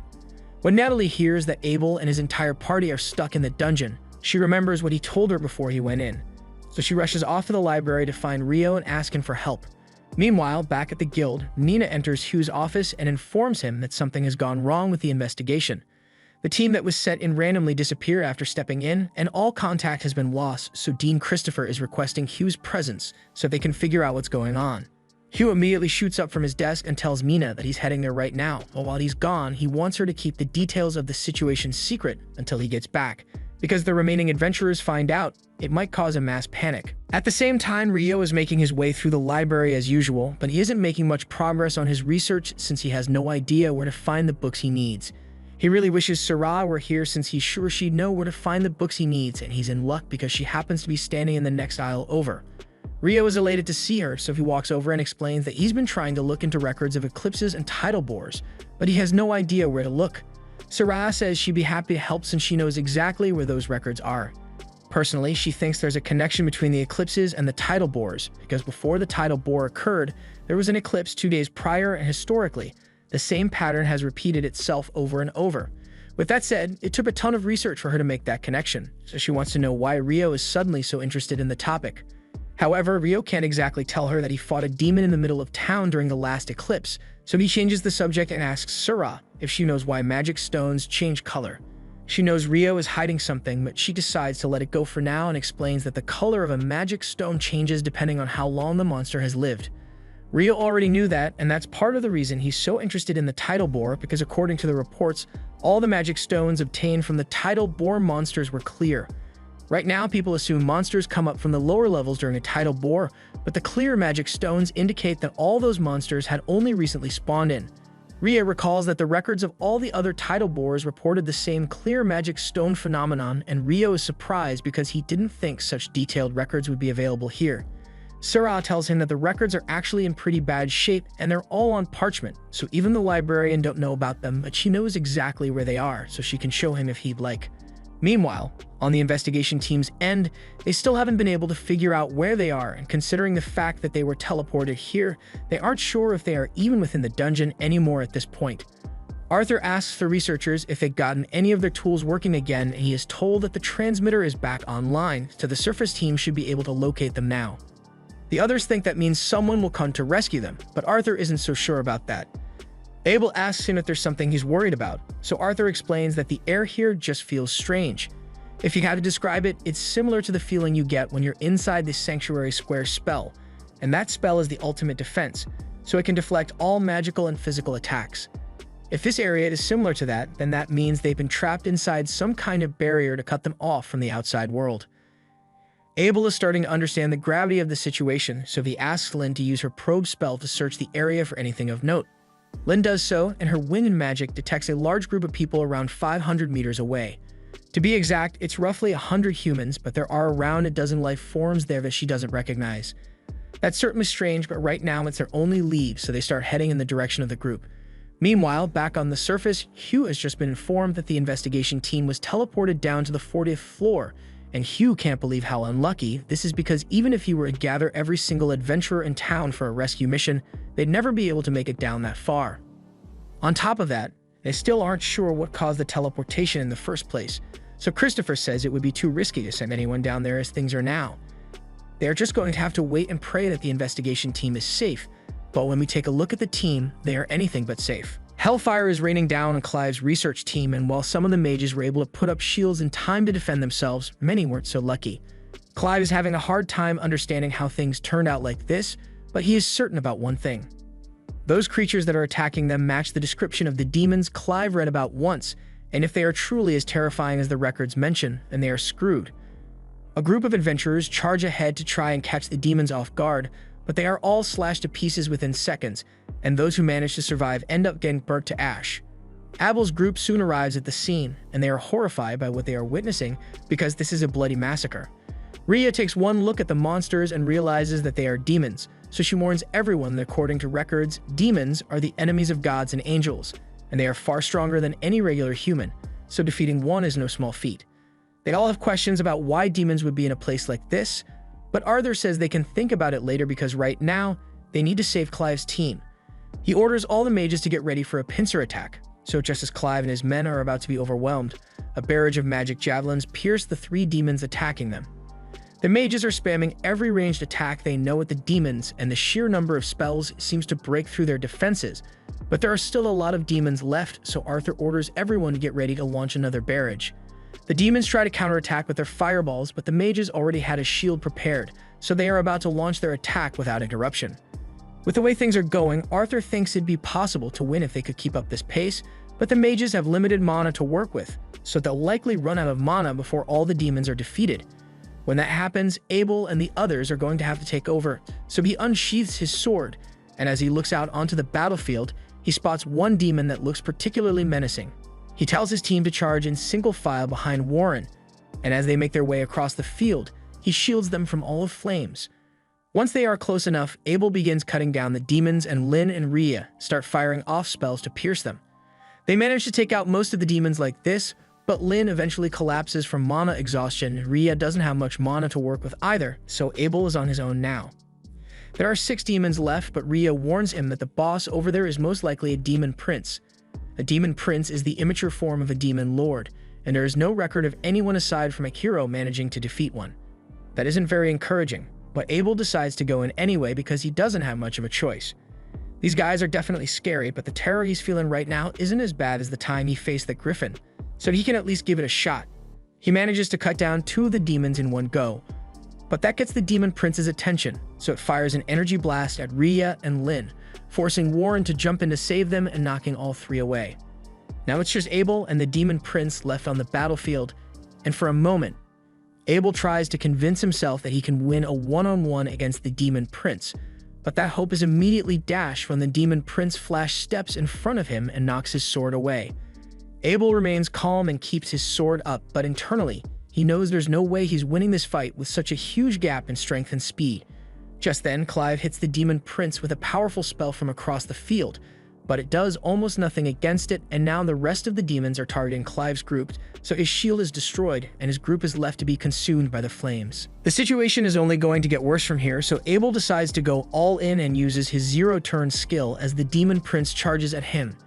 This skill allows him to deflect the demon prince's sword and then make a 0-point turn to aim for its neck, but somehow the demon prince was able to see it coming, so it dodges his strike and smacks him away.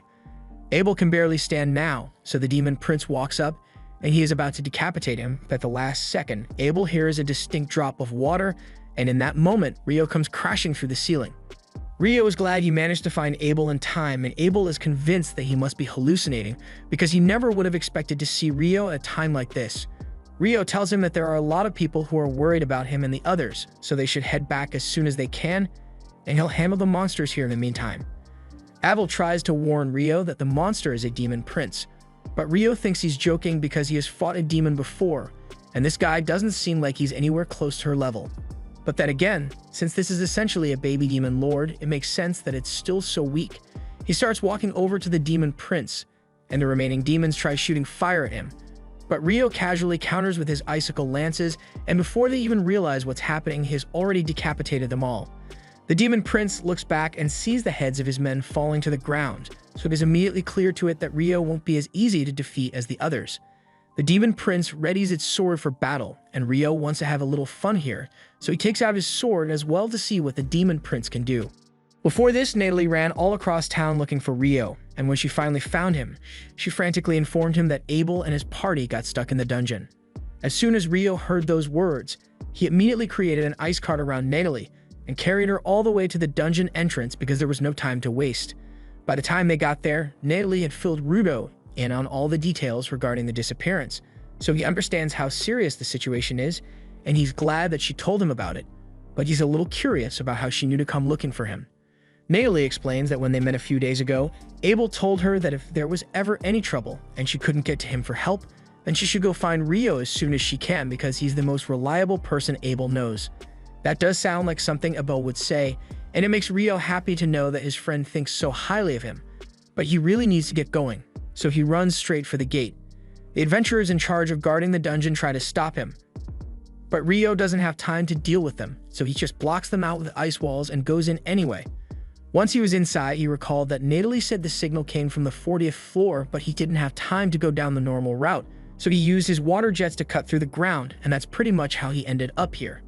The demon prince makes the first move and charges into attack, but its movement speed is way too slow to outpace Rio, so he calmly sidesteps the demon prince's attack and slices its head off in one swift motion. Abel and the others can't believe Rio was able to take the demon prince down so quickly, but it turns out that the fight isn't over yet.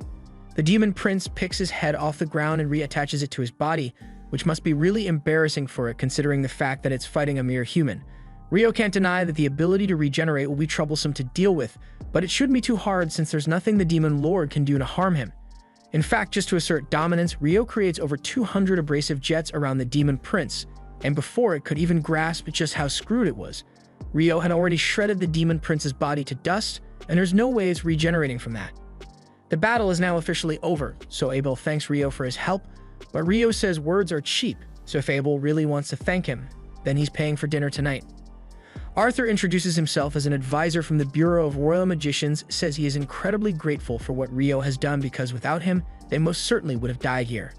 But Rio says there's really no need to thank him because he would never hesitate to help people in trouble.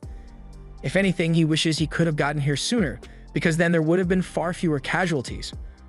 Arthur agrees that this truly is still a tragedy, so he says that once the mages have recovered a bit of their magic, they'll start collecting the remains of those who perished so they can have a proper burial. In the meantime, Abel asked Rio to help him gather magic stones from all the devils, since he'd like to use the money to support the families of the deceased. Rio is more than happy to help, but there's something that has been bothering him since he first arrived here. When he dropped down from the 39th floor, he felt like he had entered some kind of barrier, but after he killed the demon prince, the effects seemed to have disappeared. And that's not the only strange thing he sensed either, because from the probe spell he performed on his way down here, he could feel something odd over by the staircase. They plan to go investigate on their way out, but for now, they need to start collecting the magic stones. Even in Arthur's many years as a mage, this is the first time he has ever really seen a devil's magic stone, and there aren't any reliable records of them either. Because devils tend to appear out of nowhere, there has been speculation that they are able to use space-time magic, but that theory has never been confirmed. Elsewhere in the world, the hero's party has just activated an altar used to summon the demon lord, and a few moments later, a portal opens up right in front of them. Leonor steps out of the portal, and the hero calls her the demon lord, which has her really confused since last time she checked, that's not her title. She honestly just came here because she felt some strange energy and wanted to check it out, but after hearing that this guy is a hero, it gets her all excited since a hero must be really strong, and she's always down to have a good fight. The hero raises his sword and declares that he will kill Leonor today, and she eagerly welcomes the challenge. But a second later, all her expectations come crashing down as she realizes that this loser is weak as hell. She was barely even trying to hit him, but her sword went clean through his chest, so she's really disappointed. She pulls her sword out and looks over to the hero's friends, all completely petrified and unsure of what to do next. Leonor doesn't particularly enjoy killing people, so she teleports behind the mage and tells the group to just pack it up and go home, because if the hero was that weak, then none of them would survive half a second against her. Also, they might want to start attending to their friend over there since she didn't hit any of his vital organs, so he still has a good chance of surviving if they treat him quickly. The party does the smart thing and accepts Leonor's mercy, so they rush over to start healing the hero, and while they do that, Leonor heads over to the altar. She's still really disappointed that the fight was such a letdown, but the magic gem they used to summon her is quite interesting, so she's satisfied with the outcome of this trip. She teleports the gem into her storage and the hero yells for the demon lord to wait, but Leonor is getting sick of the misunderstanding, so she tells everyone that she's not the demon lord. The group can't believe it because if she's not the demon lord, then how could she be so strong? Leonor doesn't really know how to answer that since from her perspective, the hero party is just really weak, but she does give them a little credit because she's sure that at their current level, they could probably defeat the real demon lord if they worked together, but she's way stronger than that guy. The hero still can't wrap his head around the fact that creatures stronger than the demon lord exist, because how is he still to compete with that as a human? But Leonor tells him she has personally met a human who was just as strong as she is. His name was Rio, if she is recalling correctly, and fighting him was a lot of fun. So if she had to power scale him, she'd say Rio was 10,000 times stronger than the hero currently is. After that, Leonor teleports away, leaving the hero's party to carry on with the rest of their day. At the same time, back in the dungeon, Rio and the other adventurers are on their way over to the staircase to return to the surface, and once they get there, Rio shows Arthur the anomaly he was talking about earlier. It looks like a magic gem, but Arthur has never seen anything like it before, so he's not sure what it's used for. He decides he wants to take it back with him to the surface to analyze it properly, so he stuffs the gem into a storage bag, and the group continues their journey. Everyone eventually makes it back to the surface, and Hugh makes preparations to take care of all the adventurers who were injured. In the meantime, Natalie meets with Abel and the others to confirm they are okay, and Abel thanks her for her quick thinking, because if she hadn't gone to get Rio, they never would have made it back. Things here are wrapping up quite nicely, and Hugh is relieved that Abel and the others survived, because if they had died down there, it would have been a major catastrophe. But that said, he still has something he needs to address, so he gives Rio's attention and demands to know why he rushes past the guards to get into the dungeon, even though he knew it was off limits. Rio didn't think Hugh would remember to bring that up, so he apologizes for breaking the rules. However, Arthur sticks up for him and tells Hugh to take it easy on him because if Rio hadn't rushed in like that, none of them would have made it back alive. Hugh is shocked to hear that and asks Arthur what he means by that, but Arthur doesn't want to talk about it in the open, so he asks Hugh to come to a private tent with him. Once the two of them are alone, Arthur fills Hugh in on everything that happened down in the dungeon, including the devils and the demon prince. Hugh can hardly believe what he's hearing since the appearance of devils at a time like this is insane, and it's nothing short of a miracle that they made it back at all. He assumes Abel must have worked really hard to protect everyone, and while Arthur agrees that Abel's performance was incredible, even he was no match for the demon prince. But just as he was moments away from death, that's when Rio showed up. Hugh was still trying to process all this because he knew that Rio was talented, but he had no idea that the kid was able to challenge a demon prince by himself. However, Arthur tells him that challenge isn't the right word to use here, as what Rio did was nothing short of a one-sided slaughter. He was able to eradicate the demon prince and all his remaining subordinates within seconds, and the level of magic he displayed was truly terrifying. After what he witnessed, Arthur tells Hugh that their top priority from now on should be ensuring that Rio stays on good terms with this country, because it'd be catastrophic for them if he were to become their enemy. On that note, Arthur asks for Hugh's cooperation in erasing all evidence of Rio's strength from the field report, since they can't have those idiotic aristocrats learning about Rio and trying to force him to do unreasonable things. The next morning, Rio is wandering through town when he smells something delicious nearby.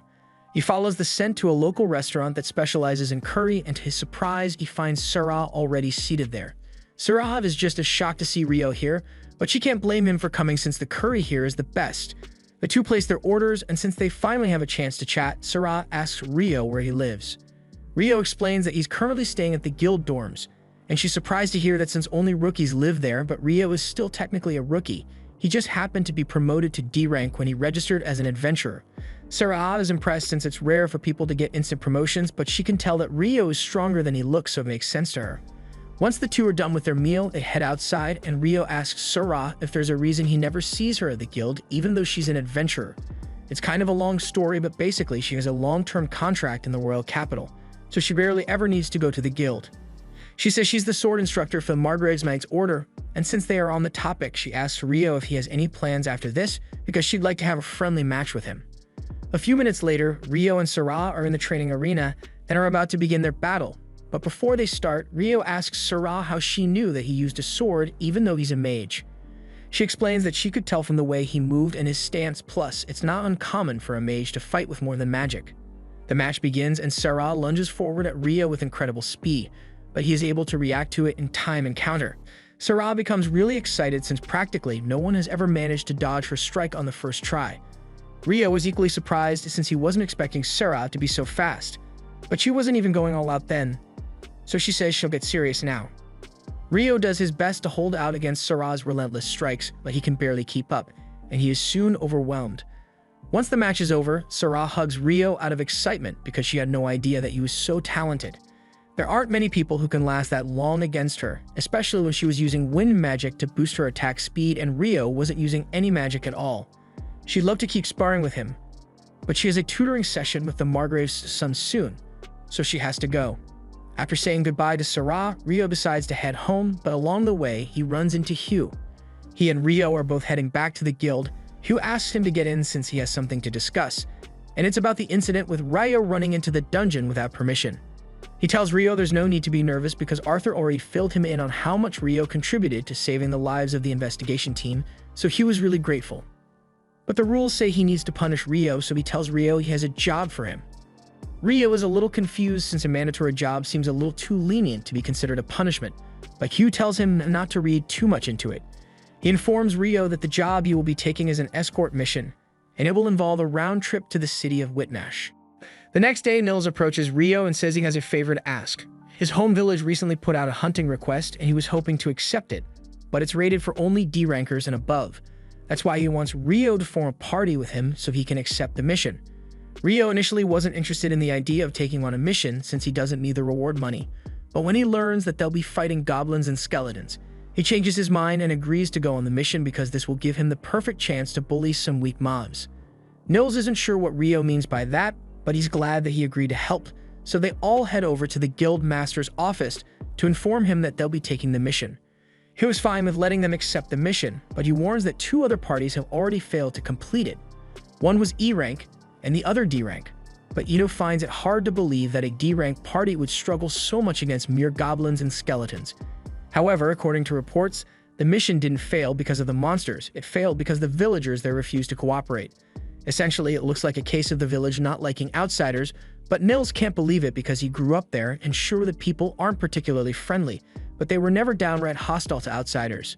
He doesn't know why the villagers would behave that way, but there's no point in speculating. He just tells them to be really careful because the last party that failed the mission said they encountered around 30 skeletons, and they were severely injured, but with Rio on the team, they probably have nothing to worry about. He's still got a few days before he has to go on that escort mission to Whitnash, so there's plenty of time for him to finish the mission and get back. They set out immediately after getting the guild master's permission, and after half a day of walking, the group got to Nils' hometown Kailati. As soon as they arrived, the locals welcomed Nils back with warm smiles, which comes as a shock to Rio since he was convinced that Nils became an adventurer because he got banished from his village for something.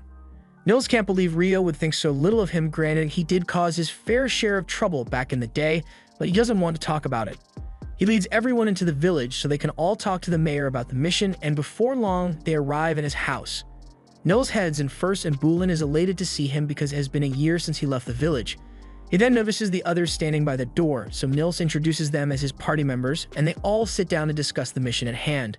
Bulin is a little relieved that Nils and his party will be the ones handling the job now, since he already understands the customs of this village. But on that note, Nils asks if it's true that the village was uncooperative with the last group of adventurers that was sent here. Bulin says he will explain what happened, so he tells them that a while ago, skeletons began appearing at the edge of the eastern woods. At first it was just a few at a time, but soon enough, the forest was crawling with them, so Bulin decided to put in a request to have them hunted. The first party that got here set out to take care of the skeleton problem, but unfortunately, they ended up taking the fight somewhere they shouldn't have. Nils freaks out upon hearing this and asks if they took the fight deep into the eastern forest, because he'd understand the villagers becoming hostile if something like that were to happen. Bulin admits that getting mad at the adventurers over it might have been a little unreasonable, since they were in the middle of a life-or-death fight when it happened, but everyone here was very uneasy about the fact that blood was spilled in that part of the forest.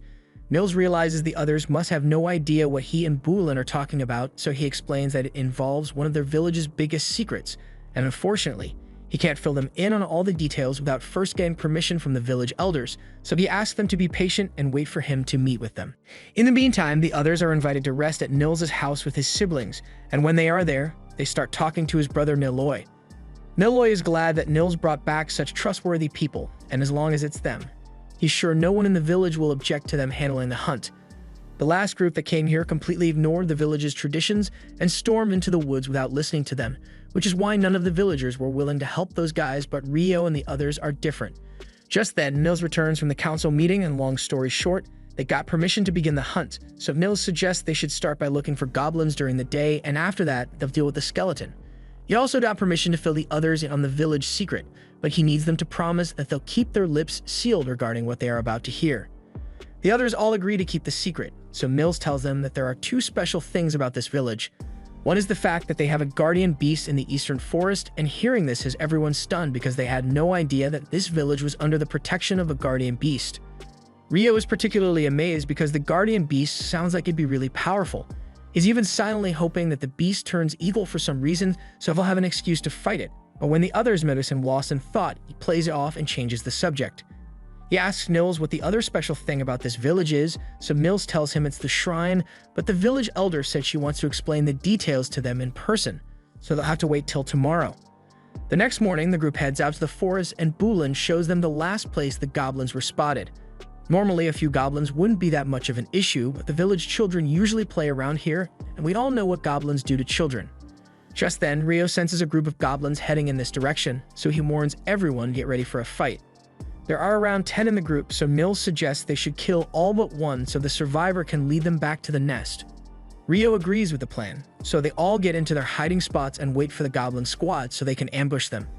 Once the goblins are close enough, Rio casts his Icebind spell on them, and looking at it from the goblin's perspective, this shit must have been terrifying. One minute you're walking through the forest with your homies, and the next you see Gob Jr. turn into a block of ice and get his head blown off a moment later. The last surviving goblin runs out of there as fast as it can, and Rio and the others chase after it until they eventually locate the goblin nest. The goblin is busy frantically explaining that its entire team just turned into ice for some reason, but a moment later is frozen solid as well. The remaining goblins then notice Rio and the others, and after hearing what they did to the patrol squad, these guys want nothing to do with them, so they start running away. However, Rio doesn't plan to leave any survivors this time, so he freezes the goblins all at once, and Nils and Amon rush in to smash them to pieces. Nils and Amon run up to the cave entrance, and they can hear something big approaching, so they both brace themselves for a fight, but to their horror, it turns out to be a goblin general, and there's no way they'd be able to beat it on their own. But fortunately, they aren't on their own. So Rio uses a stronger version of Icebind to pull the goblin down to the ground, and then he asks Nils to finish it off. Having Rio here kind of feels like cheating, but who cares about that? They just killed a goblin general, and its core is worth a lot of money. They return to town, and a little while later, they are introduced to Nasu, the village elder. She has already heard about how the group took down a goblin general. They still got a lot left to do, so she tells everyone to follow her so they can go meet the guardian beast. They eventually arrive at the cave, and Rio is excited to finally encounter a guardian beast. But his excitement drops when he realizes that the beast isn't evil, so he won't be fighting it anytime soon. The beast takes a look at the boys that Nasu brought to handle a hunting mission, and it all seems pretty standard to him. But then he spots Rio and his whole demeanor changes. He introduces himself to Rio as Nkuzan, and both Nasu and Bulan can hardly believe it since the guardian beast has never told anyone his name before. Nkuzan admits that he usually doesn't mention his name because humans almost never pronounce it right, but he felt like it'd be disrespectful to keep his name hidden in the presence of someone like Rio. Rio doesn't understand why a guardian beast is being so polite towards him, so Nkuzan explains that he is part Fae, and for some reason being in the presence of Rio makes him feel pleasant. Rio recalls that Sarah mentioned something about the Fairy King liking him as well, so he wonders if he has some kind of physical trait that fairies find appealing. For now, Rio thanks Nkuzan for the compliment, but Nkuzan says he should be the one thanking him, because meeting Rio makes him feel like he could live another 1,000 years without issue. Now, regarding the hunting mission that they were entrusted with, Nkuzan tells the group that there are around 30 skeletons around the shrine, and there's a really big one inside, but he's been using his power to keep it sealed for the time being. So once they've successfully defeated all the skeletons outside the shrine, then Nkuzan will release it so they can finish the job. The group immediately heads over to the shrine, and Ito wastes no time using light magic to exorcise the skeleton out front, but now they have to deal with the one in there. They open the doors, and to their surprise, they come face to face with an arch skeleton being held within the shrine, and Nkuzan wasn't joking about this thing being big. Rio uses his magic to create ice hammers for Amon and Nils, and he then gives Nkuzan the signal to release the skeleton. Soon after, it comes charging out at them, so Rio creates a sheet of ice on the ground to make it fall over so Nils and Amon can attack. The skeleton quickly realizes that it is outmatched, so it tries crawling away, but the ice Rio created was specifically made to be as slippery as possible, so it's not going to get very far. It soon falls to the ground again after slipping on the ice, so Nils takes the opportunity and aims straight for its neck, snapping it clean in half. After that, they all head inside to check out the shrine, and Nasu is excited because this is the first time she's ever actually been in here. Upon entry, they find a statue of the Earth Mother Goddess, but strangely, the jewel embedded in it is cracked. Nasu immediately realizes what must have happened since this jewel was meant to be brilliant and shiny, but something clearly went wrong. She recalls that a while ago, Nkuzan mentioned something about sensing some strange energy in the area, so this shrine must have been the source of it. That energy is probably also the reason for all the recent monsters spawning out of nowhere, so Nasu puts a proper seal on the shrine to prevent this kind of thing from happening again. Now that their mission has been completed, Rio and the others say goodbye to the villagers and begin heading back to Loon, but along the way, Nils and Ito realize that it has almost been a year since they became adventurers, so they won't be able to stay in the guild dorms anymore. Rio and Amon still have some time before they need to find new housing, but Ito and Nils were thinking about buying a home, so they ask if the others would like to come live with them. Amon immediately accepts the offer since he enjoys living with Nils and Ito, but Rio says he will have to think about it because he has a few things he needs to consider first. Meanwhile, back in Loon, Hugh was asking Abel to fill in for him as a representative at the Whitnash Open Port Festival. Normally, he would have asked Phelps to do it, but he's busy with his other duties at the moment, so Abel is the only other option. Meanwhile, over in the Empire, it has just been confirmed that the commander of the Mage Order will be attending the Whitnash Festival as well, and her subordinate, the Inferno Magician, will be coming as well. The day of Rio's departure for Whitnash eventually arrives, and by sheer coincidence, Nils, Ito, and Amon were assigned to escort the merchant as well, so they all have fun talking and enjoying the scenery along the way. Once they finally arrive at Whitnash, the merchant thanks them all for their help and says his business here will last for 10 days, and once he's done, he will need them to join him for the return trip. But until then, they are free to do whatever they want. Rio and the others are excited to hear that since it means they'll get to enjoy the festival here, so they all run off to start trying out all the food stalls they can find. The next morning, the Imperial envoy arrives in Whitnash as well, but they get caught in a little delay because one of the nobles ahead of them forgot his papers, so the guards are trying to verify his identity, and it may take a while. Oscar is a little frustrated that he is stuck in line because of someone else's incompetence, but hey, it's not like he can do anything about it, so he decides to just wait. While he and Jurgen are sitting in the carriage, Jurgen asks about the purpose of this mission, and technically they are just here for the festival, but Oscar finds it hard to believe that the king would send him and the commander here just to enjoy the festivities.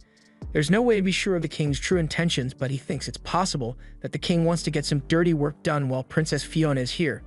The king has always doted on the princess, both because she is his youngest daughter and because she is exceptionally talented for her age, so he may be trying to spare her from having to witness the true brutality of being a ruler for now.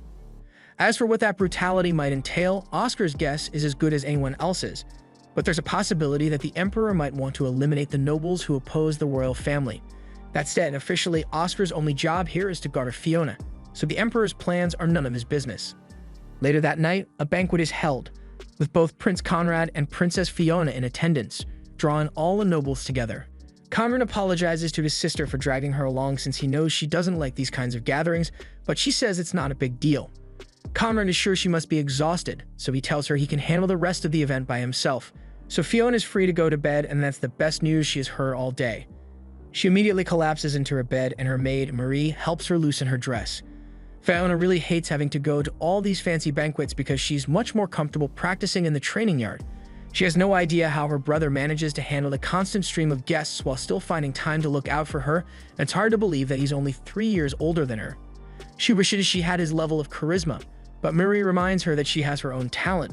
There's almost no one in the nation who can compare to her when it comes to sword skills or magic, and she should be proud of that. The next day, Rio and the others head out to enjoy the festival some more, but as the parade is passing through, they notice Abel sitting in the special guest bleachers, and he looks really nervous because Princess Fiona is sitting right next to him. Just then, Rio happens to spot Rhea and the rest of Abel's party, so he asks them why Abel is up there sitting with the princess. Rhea explains that Abel was asked to fill in for the guild master as a representative for the festival, but that's only until Hugh arrives in a few days. Lynn looks over to the stands, and she can tell that there's a powerful wind barrier in place to protect the guests, but it's several times thicker than what a normal barrier should be.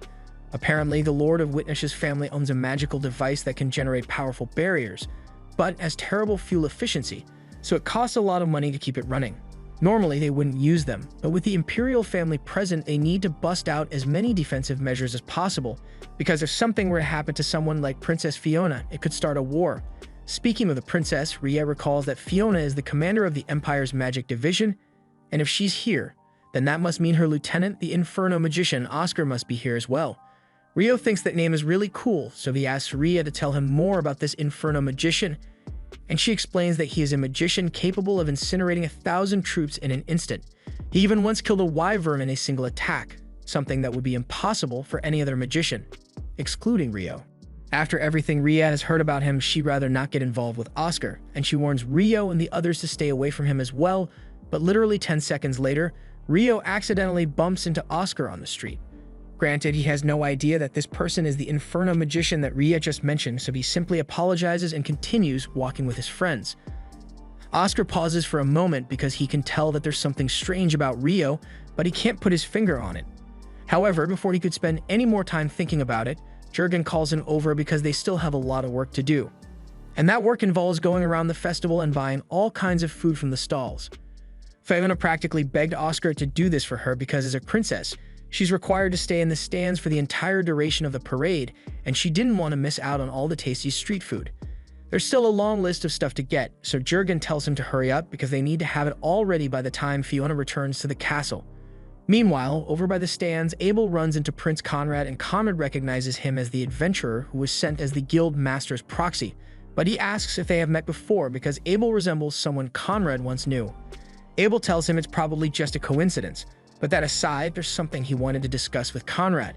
He mentions that Princess Fiona really caught his attention earlier, and Conrad jokingly asks if that means Abel is interested in her, but he is much more interested in the fact that if Fiona is here, then the Inferno mage, Oscar, must be around as well, and he thinks it's a little strange for the Empire to bring their strongest military asset to a festival for no reason. There's clearly something going on here, but Conrad says he's not at liberty to discuss such matters with Abel, so he will have to excuse himself for now. A little while later, Fiona returns to her room and collapses on her bed because she's exhausted again, but a few moments later there's a knock at her door and both Jurgen and Oscar come in with the food they bought for her. Oscar is just as exhausted as Fiona since he hates having to go through large crowds. He even almost ran into a kid, but the boy was surprisingly quick, so neither of them actually collided. Fiona is a bit intrigued because it's rare for Oscar to give praise to randoms like that, but Oscar could tell that Rio is no ordinary person. Anyway, Oscar serves Fiona the street food and uses a bit of his magic to heat it up, and she is really grateful, so while referring to Oscar as master, she thanks him for his help. Oscar reminds her that she can't keep calling him master because he's technically her subordinate, but Fiona says Marie and Jurgen already know about their relationship, so it shouldn't be a problem. The next morning, the festival continues and Rio's group is out having fun again. They decided to enter an archery contest, and Amon goes up first, but he absolutely sucks with a bow, so he's nowhere near hitting that target. Next up is Ito, so he walks up to his post, but he is just as bad as Amon was. Rio was having fun watching the contest, but then he realizes that Nils didn't sign up for the contest, so he asks him why. Nils explains that he has never touched a bow in his entire life, so he already knows there's no way he'd be able to hit the target, and Abel happens to overhear Nils' story, so he starts chuckling to himself. Rio tells him it's not nice to laugh at people for their lack of skill, and he apologizes, but he wasn't actually laughing at Nils, he was laughing because it reminded him of his younger self when he was terrible with the bow. A few moments later, it's Abel's turn to take part in the contest, so he steps up and takes aim, getting a perfect bullseye on the first try. He walks off stage with a smile on his face, but that smile quickly fades once the rest of his party shows up because he had technically promised to spend the day with Rhea, but he totally forgot, so she's pissed. Meanwhile, back in Loon, Sarah has been going all around town looking for Rio because she wants to see him again. She already checked all of his usual spots, but there's still no sign of him, so she decides to head to the guild to see if he's there. Nina is surprised to see Sarah here since it's rare for her to come to the guild, so she asks what's up. Sarah explains that she has been looking for Rio all day, but she's had no luck finding him, so she was hoping Nina would know where he is. Nina explains that Rio is actually out of town on a mission right now, and Sarah assumes that means he will be back by tomorrow, but Nina corrects her and says Rio actually won't return for a while. As soon as Sarah hears this, her heart drops at the thought of not being able to see Rio again, so she asks Nina how long he will be gone. Nina tells her she's not exactly sure, but it's going to be at least a week before he gets back, and Sarah is disappointed, but she appreciates Nina's help and thanks her before leaving. At the same time, over in Witnach, Rio is getting ready to watch the boat race contest because Nils and Amon are going to participate in it. However, it turns out that Dan is here as well, and he and Nils still have some major beef going on, so things are going to get a lot more interesting. As the race begins, Fiona and her group watch from a distance, and Fiona wonders why there are separate races for the adventurers and civilians. So Marie explains that the adventurers are allowed to attack one another without penalty here, so it's a little too dangerous for regular people. Although magic is still strictly prohibited. As soon as the race began, Nils and Dan immediately began attacking each other with their oars, completely forgetting that this was supposed to be a race. They somehow managed to maintain a lead on the rest of the competition for most of the race, but in the final stretch, both Dan and Nils break their oars, so they snatch the oars from their companions so they can continue fighting. Then they break those oars as well and resort to using their fists, all while the rest of the competitors sail past them. But even after all the others have passed them, Nils and Dan keep fighting until they eventually capsize both of their boats. They may have lost the race, but they do win a trophy for entertaining the audience so much with their antics, which they then proceed to fight over that as well. Rio and the others decide to leave Nils to settle his grudge, and in the meantime, they go check out the boat show. Heuven arrived in Witnach by this point, so when he spots the group, he tells them all about the advancements that went into this thing. It runs on magic stones and alchemy, using both wind and water magic to propel itself through the water. And though Hugh has never actually seen it in action, it had better be good because it cost 370 billion to make. After that, Rio, Amon, and Ito head to a weapons shop since Ito has been meaning to get himself a weapon so he will be useful in combat. However, he sucks at using a bow, so the shopkeeper suggests something better: a crossbow with a switch on it. This baby can rapid-fire crossbow bolts to Swiss cheese your opponent, so aiming isn't really necessary, which makes it perfect for Ito. Later that night, another banquet is held at the castle, and Abel is once again asked to fill in for the guild master, so he is attending as well. He feels a little uneasy since he wasn't allowed to bring any weapons with him to the event, but with a barrier in place, he doubts he will have to worry about any attacks. But about that, in the barrier room, one of the technicians notices that something is wrong with the barrier artifact, and at this rate, the banquet's entire defense system is going to collapse, so he's about to go find someone to fix it. However, before he could do that, he was taken out by a mysterious group of people, and as soon as the barrier came down, the banquet was attacked. We get a flashback into Oscar's childhood, and by anime standards, he had it pretty good. He'd spend the days studying under his village's blacksmith, and he was treated really well there. His father never left to get the milk, and his mom isn't dying of some incurable disease. However, he had bright-colored hair and fire magic, which is pure main character energy, so he won't be able to escape character development forever. A little while later, Oscar and the blacksmith managed to complete a set of swords, and they all turned out pretty well, so Oscar is really happy. A few minutes later, Oscar's dad happens to be passing by, so he asks the blacksmith how things have been going so far. The blacksmith has nothing but praise for Oscar since the forging process has become a lot more efficient with him, controlling the heat of the furnace. In fact, he actually prepared a little gift for Oscar to thank him for all his help, so he picks up one of the swords he made and hands it to him. This blade was specially forged to be light enough for a child to use, so it should be a good practice weapon at least until Oscar is old enough to handle a real sword. A few days later, the villagers go out hunting, and after hitting a boar with a few dozen arrows, it finally drops to the ground and everyone begins celebrating. They all praise Oscar for doing such a good job since he managed to land a few shots on the boar even though it was his first real hunt. That night, the entire village gathered together for a feast, and they all seemed to be enjoying themselves, but the joy was short-lived because soon after, a few villagers find out that bandits have been scoping out their village for the past few days. This means the bandits must be planning to invade the village within the next few days, which by itself wouldn't be too much of a problem. But from what they can tell, there are around 50 bandits, and that's way too many for them to fend off. They briefly consider running away before the bandits attack, but they have nowhere to go, so their only real option is to stay and fight. The following night, every able-bodied villager gathers near the village walls to wait for the inevitable bandit attack, and sure enough, within a few minutes, the entire village is surrounded. One of the bandits walks up to the wall to take a peek inside, but he is immediately shot in the back by the villagers atop the wall, so the battle has officially begun. All the villagers start firing off dozens of arrows at the bandits, so the bandit leader orders his men to charge forward and storm the walls to stop the archers. Oscar's dad can tell that things are going to get messy soon, so he tells him to go hide in one of the houses with his mother until it's safe to come out. In the meantime, Oscar's dad says he will hold them off for as long as he can, but that's going to be easier said than done because the bandit captain is out here moving like prime Thorfinn. He runs across the forest, dodging dozens of arrows at a time, and then proceeds to show off his 10-foot vert as he jumps over the wall and cuts down one of the archers there, and everyone knew it was pretty much game over after that. The bandit captain eventually manages to get the gate open after taking out everyone posted on the wall, and his remaining bandits begin flooding into the city to attack. During the raid, the bandit leader happens to kick in the door to the house Oscar and his mother were hiding in, and his mom does her best to protect him. But the bandit leader easily grabs her spear and slashes her across the neck without a second thought right in front of Oscar. He can't believe what he just witnessed, and he is so enraged that he launches a fire blast at the bandit leader. And at first I was wondering why Oscar didn't use his fire earlier, but after seeing the bandit leader swat away like a minor inconvenience, it's clear that Oscar's fire magic is a glorified matchstick right now. Since the flames didn't work, Oscar charges in to stab the bandit leader, and to his credit, he does manage to land a hit on him. But he gets curves stomped right after, so I don't know if you can call that a win. The bandit leader tells Oscar that that was a clever trick he just pulled, but his luck has run out. However, just before he could be slashed, Oscar's dad arrives to save him. He asks Oscar if he's alright, and the boy seems fine.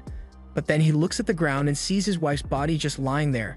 He is instantly enraged and charges at the bandit leader to get his revenge, but he's nowhere near skilled enough to even touch Boscona.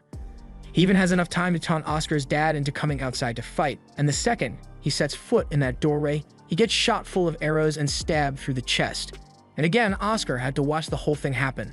After that, one of the other bandits comes over and tells Boscona that they need to get out of here because a pack of wolves is headed this way, so even though Boscona would have loved to finish Oscar off as well, he doesn't have the time. He runs off, leaving the boy to stare at the lifeless bodies of his parents, and a few moments later, the blacksmith comes to find him. Also, we're going to just ignore that woman in the back over there because she clearly isn't interested in running away or anything. The blacksmith tells Oscar that they need to get out of here because a pack of wolves is headed for the village, but he doesn't see the point in trying to survive now that his parents are gone. The blacksmith tells him he can't give up on living because his parents would have wanted him to have a happy life, and they are running out of time here, so he really needs to get going. The blacksmith leads Oscar out of the house, but as soon as they step out, they see a group of wolves staring them down, so the blacksmith tells Oscar to make a run for the river while he holds them off in the meantime. Oscar doesn't want to leave the blacksmith behind, but he has no choice here. So he runs off while the blacksmith kills the wolves that try to chase after him. But while he is doing a pretty good job fending off the wolves, we all know he's not surviving this. As Oscar is running out into the forest, two wolves begin chasing him down, so he is forced to jump into the river to get away from them and nearly drowns in the process. A few days later, he wakes up in a warm bed in a neighboring village, and the village chief tells Oscar that he was found drifting along in the river, so they took him in and nursed him back to health. The man's name is Luke Ruska, and he is sure Oscar must have gone through something terrible, so he tells him he is free to stay here for as long as he'd like. A little while later, Luke informs Oscar of an old legend that talked about a child with red hair like his. The red hair is apparently a symbol of affection from the fire god, so it is likely that Oscar will become a great fire mage in the future. With that said, if he's going to be living here, Luke tells Oscar that he will have to go to school, but he's okay with that. In fact, he says he wants to learn as much as possible so he can get strong and protect the people he cares about. However, fast forward 6 years and Oscar is watching everything he cares about burn to the ground right in front of him. He runs into the manor to see if he can help, but inside he finds Boscona in there with Luke's lifeless body. He immediately draws his sword to avenge his adoptive father, and all the sword lessons he took over the past few years may have really paid off because he actually managed to slash Boscona's face, but a second later he gets his face palmed and Boscona drives a sword through his chest. He then looks down at Oscar with a look of pure glee on his face, and Oscar begins having flashbacks to the night that his family was killed because it's happening all over again. Oscar somehow managed to survive the incident, but his hair turned white from all the stress, and the only thing he could think of at the time was getting revenge for what Boscona had done. Back to the present, at the party, before the attack began, the Lord of Whitnash called Abel into his office for a little meeting, and he says he went through the liberty of activating a soundproofing device to make sure no sound makes it into or out of this room. Abel thinks that's a little overkill, but it doesn't bother him too much, so he asks the Lord what it is he wanted to talk about.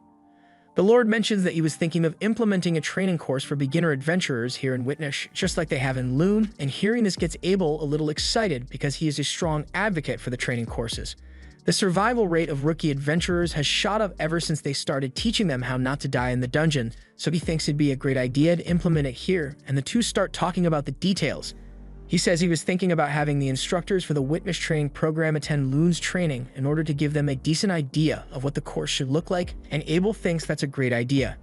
However, if all the Lord wanted to talk about was his training course, it makes you wonder why he bothered soundproofing the room. It's almost like he's trying to stop Abel from hearing the commotion outside so he doesn't go to help. Meanwhile, out in the city, Oscar and the others are having dinner at a stall, but he refuses to eat anything because he needs to stay in top condition in case there's an emergency and he needs to go save Fiona.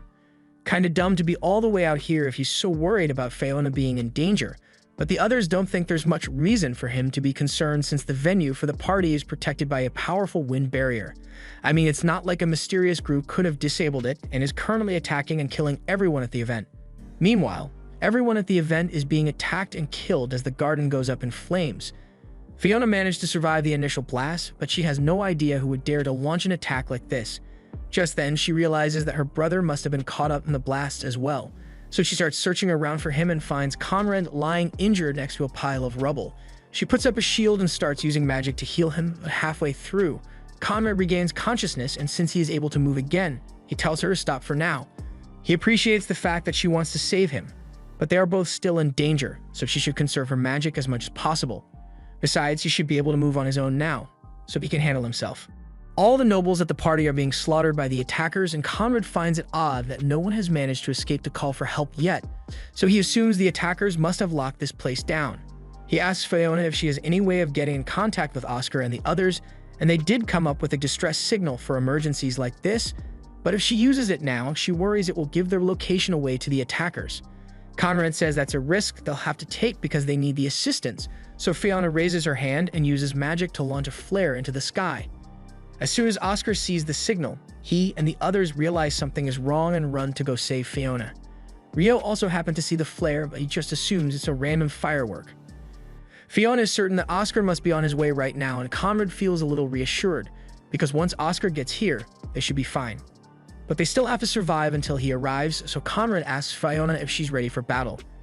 As a group of assassins starts running toward them, Conrad uses his earth magic to impale them from beneath, and Fiona uses fire magic to finish off the last one, but all of a sudden they hear someone chanting a spell. They look around for the person, but they can't see anyone nearby, so Conrad tells Fiona to put up a sanctuary shield in order to prepare for what's coming. A moment later, the bullet rain spell is cast, and Fiona just barely managed to defend against it with her shield, but shortly after, the hidden spellcaster begins chanting another incantation.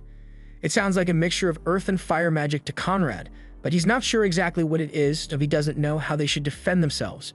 Just then, Fiona sees that the floor beneath Conrad's feet begins to glow red, and she realizes what's about to happen, so she runs over and pushes Conrad out of the way.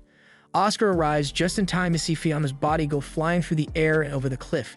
He gets flashbacks to all the time he lost the people he cared about again, but he refuses to let Fiona become another one of his dead loved ones, so he sprints down the mountain to go save her. Meanwhile, at the bottom of the cliff, Amo, Nils, and Ito are having fun by the water when they see Fiona falling out of the sky.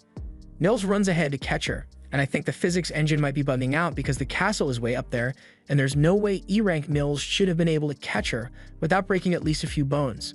A few moments later, a pair of assassins show up to finish Fiona off, and somehow, the group manages to defeat the trained assassins despite the fact that they are all E-rank. However, a moment later, Oscar arrives, and from his perspective, all he sees is a group of unknown boys holding Princess Fiona's unconscious body, so he's about to barbecue them. This was the end of episode 11. Subscribe to not miss the next part.